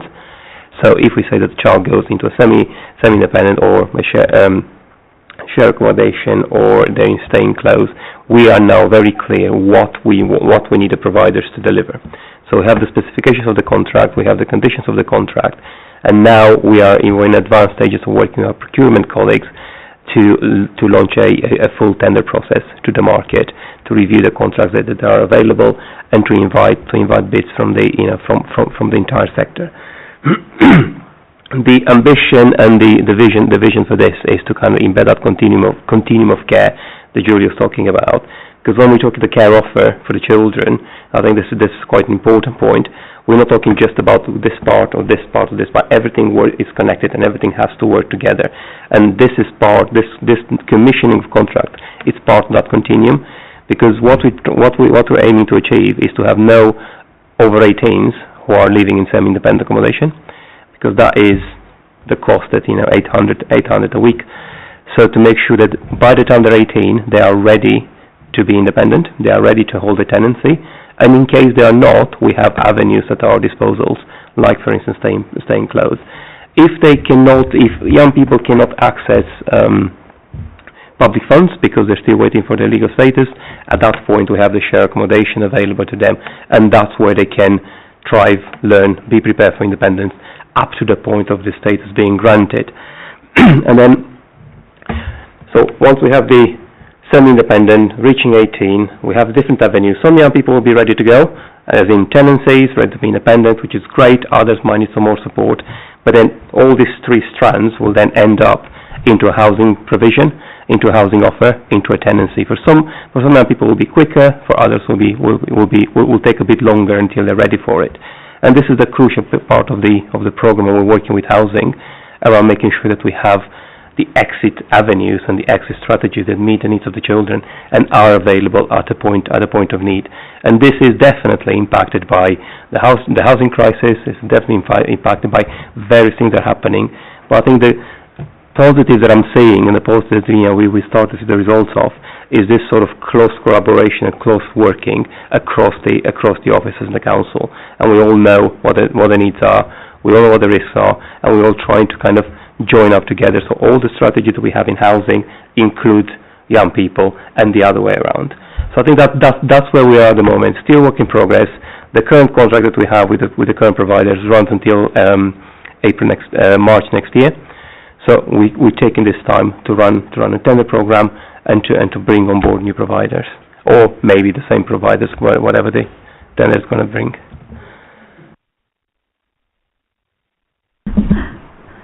It's quite dangerous to get three of us in the same room, because this is what happens.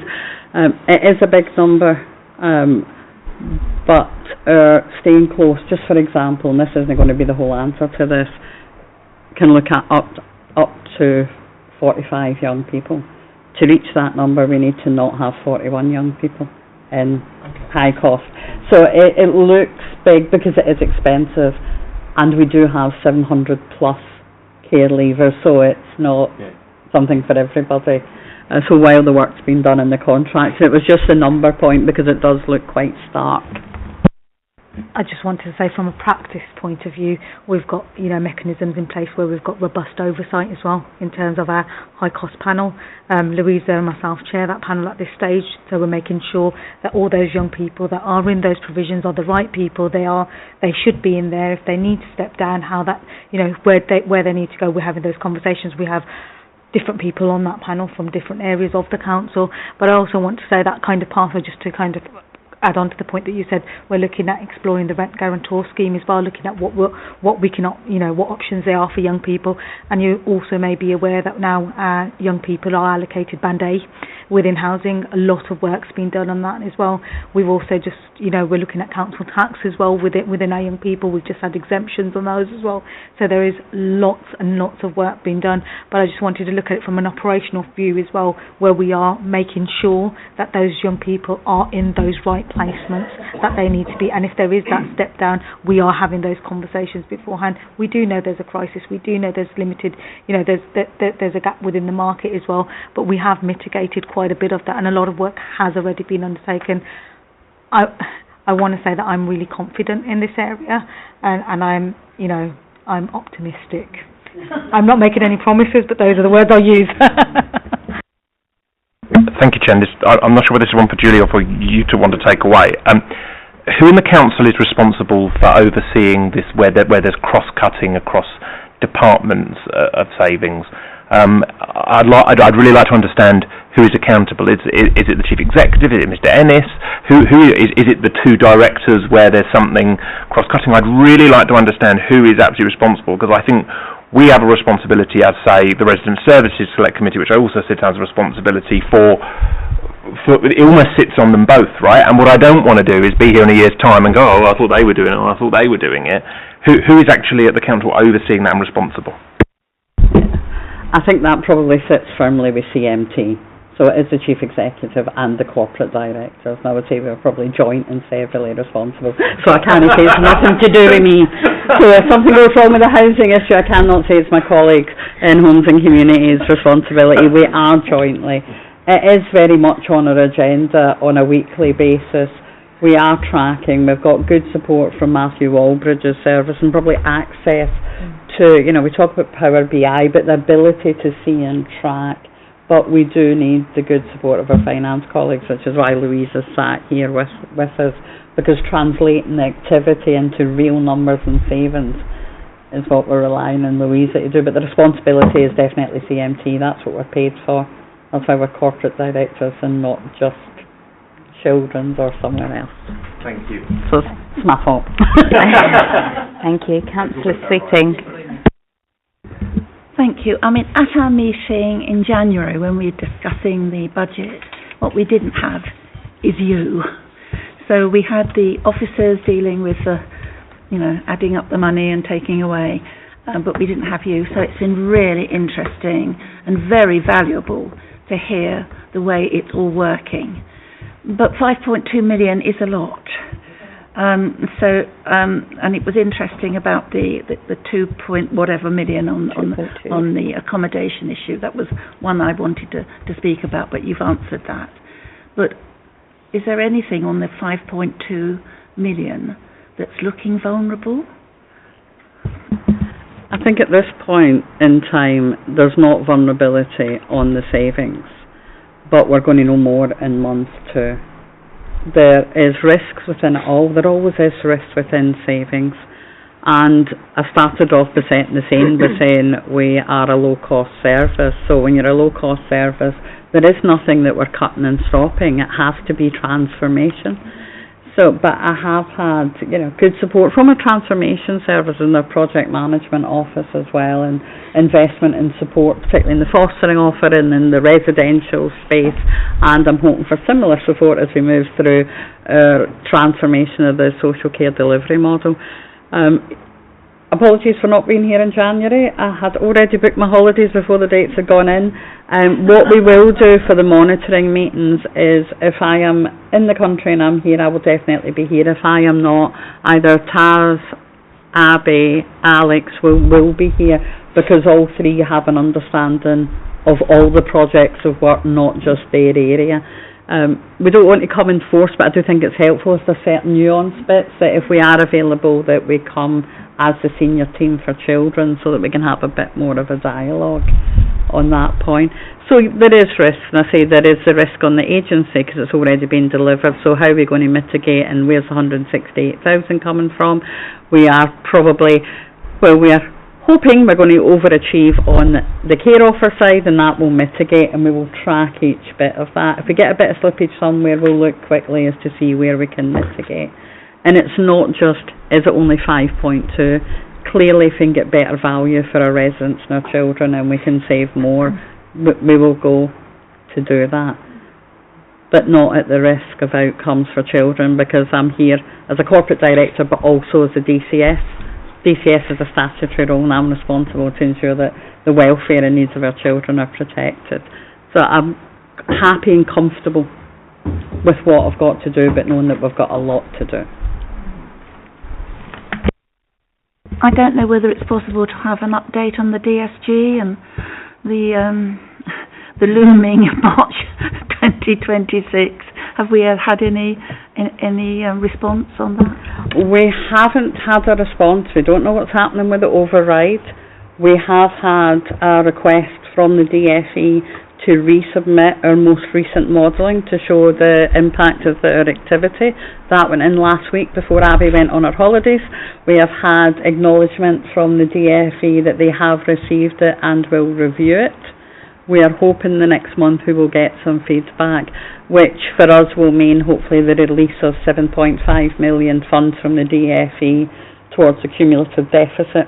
We will do a proper in-depth report, but what it's looking like at outturn is we've reduced the in-year. We still have an in-year deficit, and we will have that for quite some time, but we have reduced it to almost 9 million, between 8 and 9 million. We're at outturn, we're working through all the detail, and that's because of a range of activities that have happened, which is why I think it probably needs a session on its own, because it's not just one thing that's contributed to that, but we're moving. Thank you for that. Councillor Batt. Thank you, Chair. A slightly different question, but I was wondering how our outcomes are being tracked against financial investment to ensure, value for money and strategic alignment with our corporate priorities.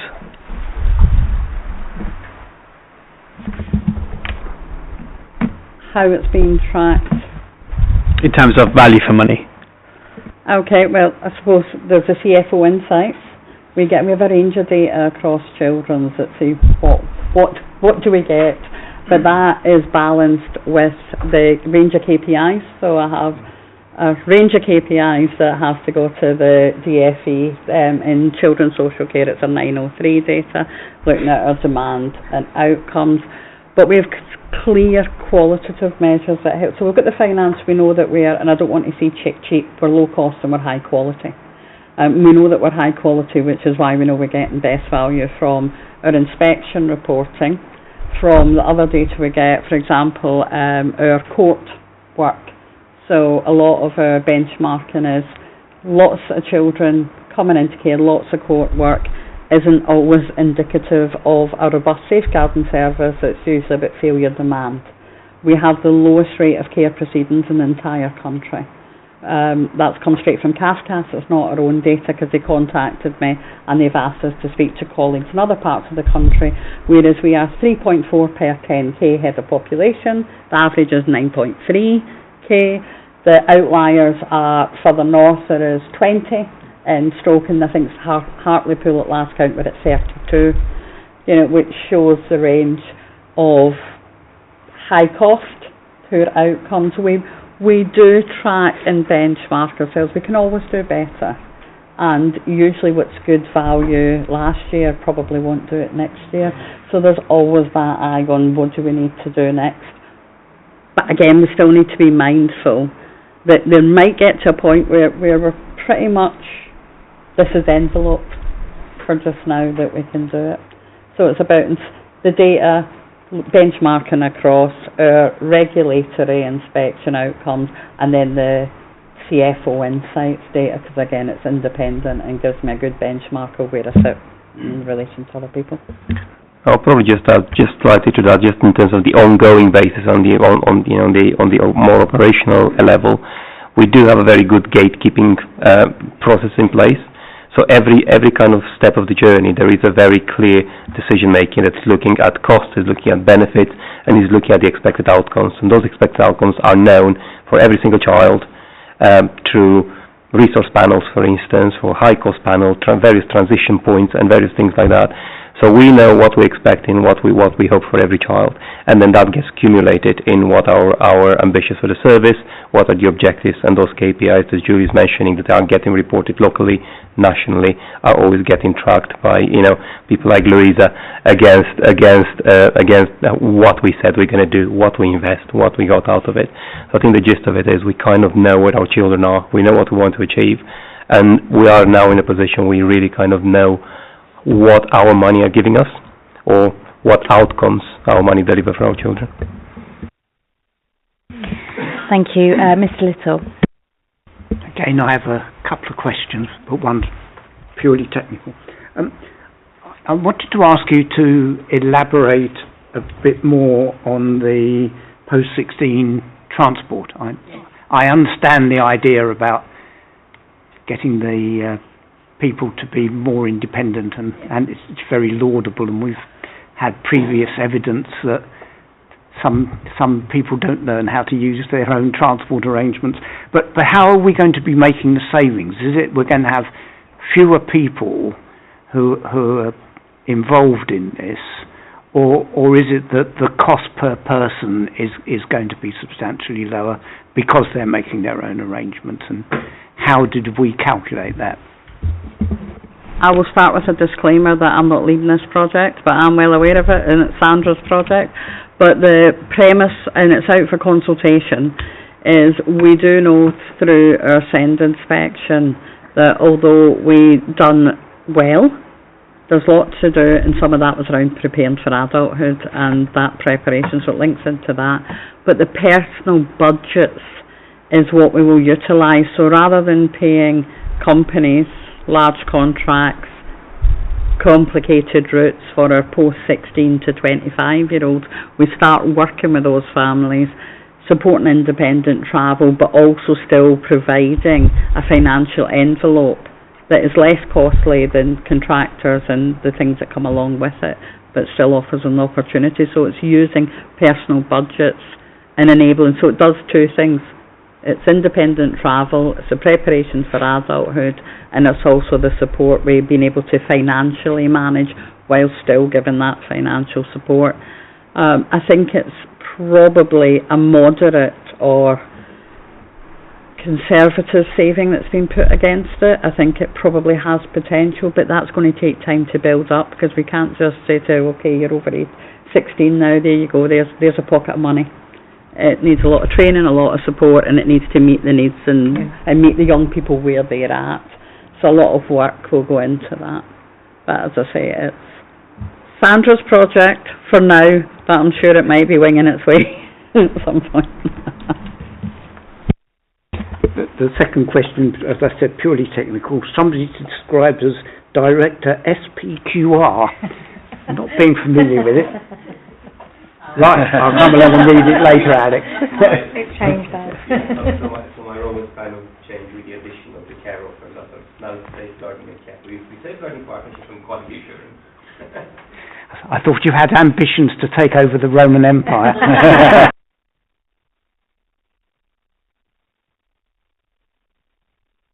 Okay, great. Any other questions or comments on this item? No? Okay. Well, I think it's been really valuable. I think committee would all agree that it's been really valuable having all three of you here, actually. So thank you so much for especially the setting the scene, and I appreciate, Julie, what you've said, that if you're not able to attend the meetings, you know, Alex has Abby are more than welcome to attend, and it will be great to have them here to answer any questions for us. So, so we just need to, obviously you're going to be coming every month to give us the update, which is great, or not every month, but every meeting, sorry. And, so we've noted the report, so thank you very much. Thank you. Have a good evening. Thank you. Okay, so we move on to agenda item 9, which is the persistent absenteeism review, kind of making our way to final recommendations now. Councillor Smallwood. Chair, I think the only thing, and I think I mentioned this, and I said it, I hope very humbly in the last meeting, was that I don't like this concept of awards thing for good attendance, especially with the younger pupils, when potentially it is something that is dictated by parents rather than necessarily the young person.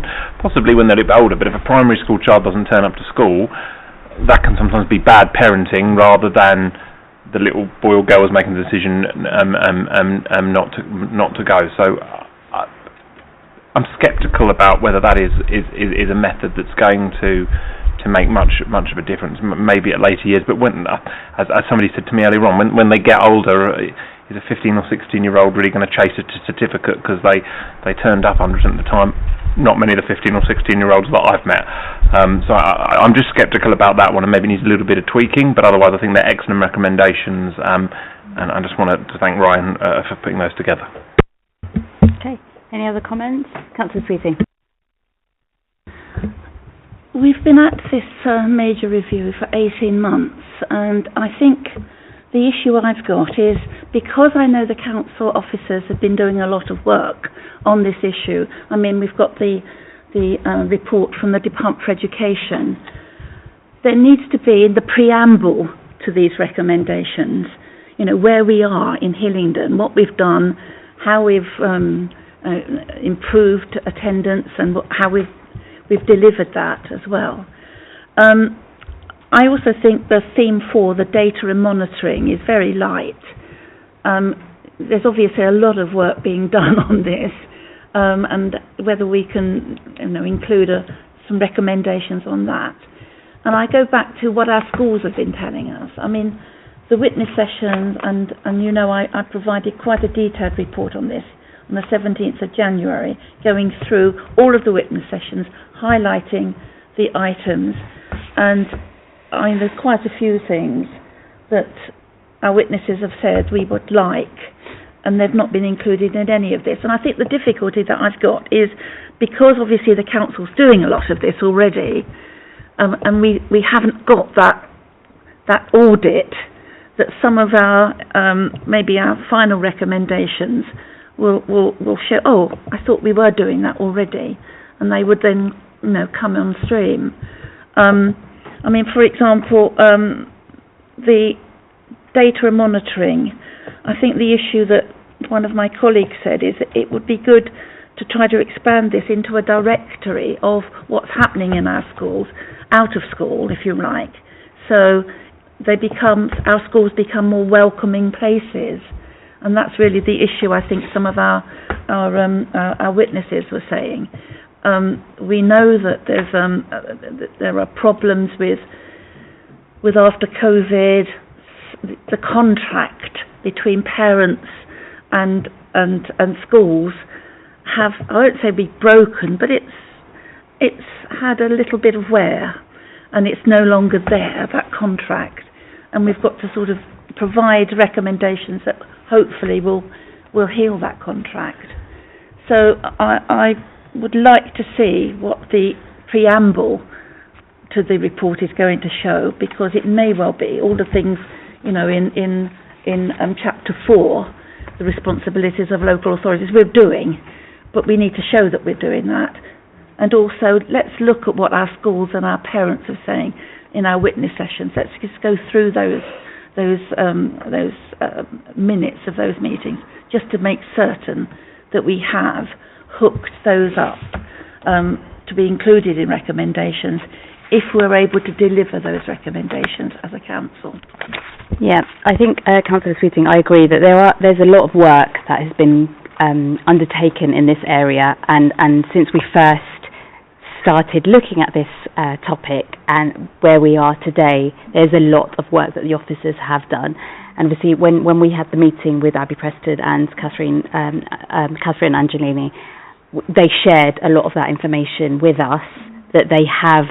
So the original document that we had for the recommendations, we had so many, and it's been reduced to this number because they covered off, we've done this, and I did specify that I would not like to put a recommendation forward that they're already working on or they've already achieved, because it feels superfluous to have that there.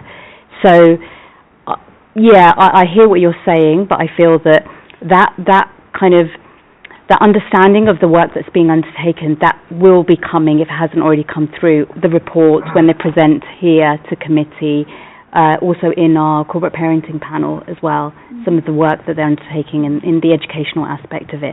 I think we just need to be really focused on what we are trying to achieve here, especially around persistent absenteeism, and keep it really focused. So I wouldn't want to go back and now start making too many changes to what we have here.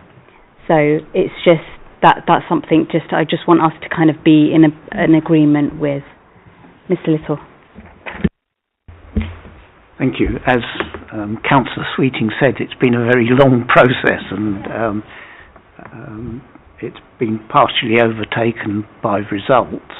I think, again, we ought to express our thanks to Ryan for the work that he's done and had to redo and do again. So it's been a heavy workload for him. I'm happy you've taken account some of the things that I've said.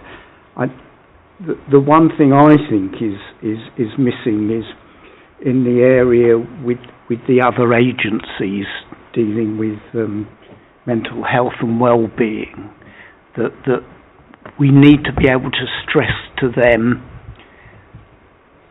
the impact of the time that they take in arriving at their conclusions, both in the timeliness of it and in what those conclusions are and how they're argued about by parents, are factors in generating absenteeism.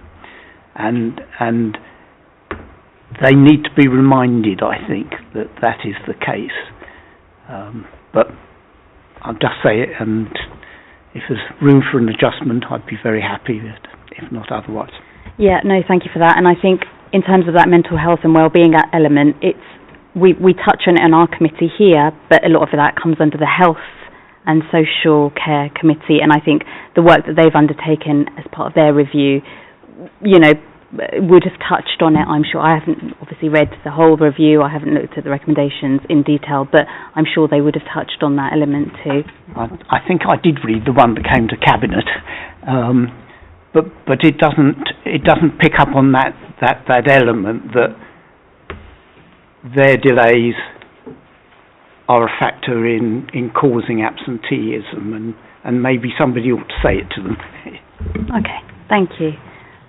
Any other comments on this? Councillor Sweeting.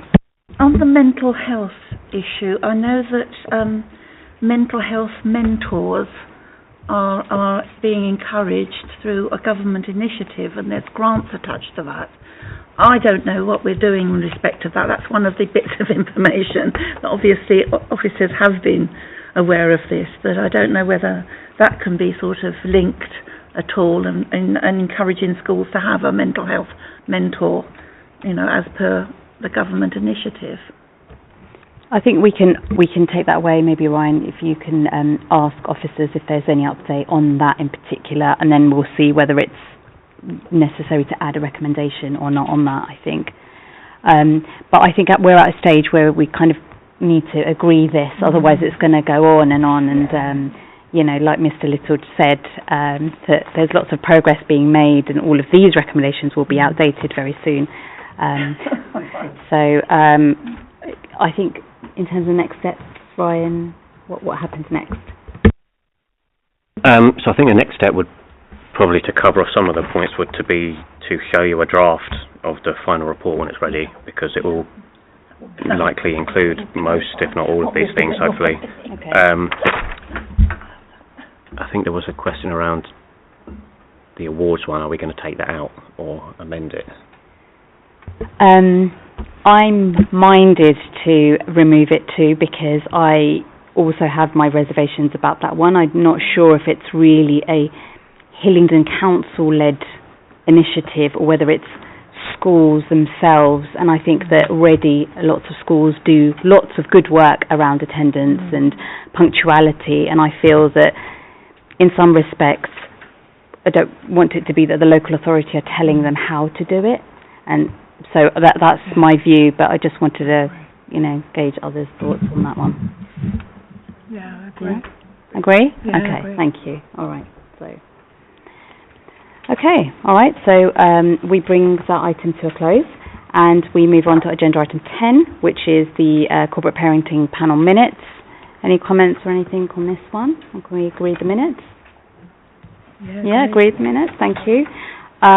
Then it goes on to the forward plan, agenda item 11. Anything on the forward plan, anyone? No. 12 is the work programme. Anything on the work programme? Councillor Sweeting. Will our agenda, our work programme, have, you know, a theme for our next major review? Because that needs to be considered as well. I know we've just ticked one off, but there's one looming. Yeah, I'm probably minded to suggest that we do something minor rather than a major, but of course we can take this offline perhaps, Ryan, and think of something. Mr. Little. As someone who's not otherwise connected with the council, are the dates given for the next couple of meetings firm? Yeah, I'd say certainly for the next meeting, the 18th of June, we are confirmed for that one, and once we get the next set of meeting dates, obviously Ryan will share that. Yes, we do have those up until April next year, so I can send those to everyone if that would be helpful. Fabulous.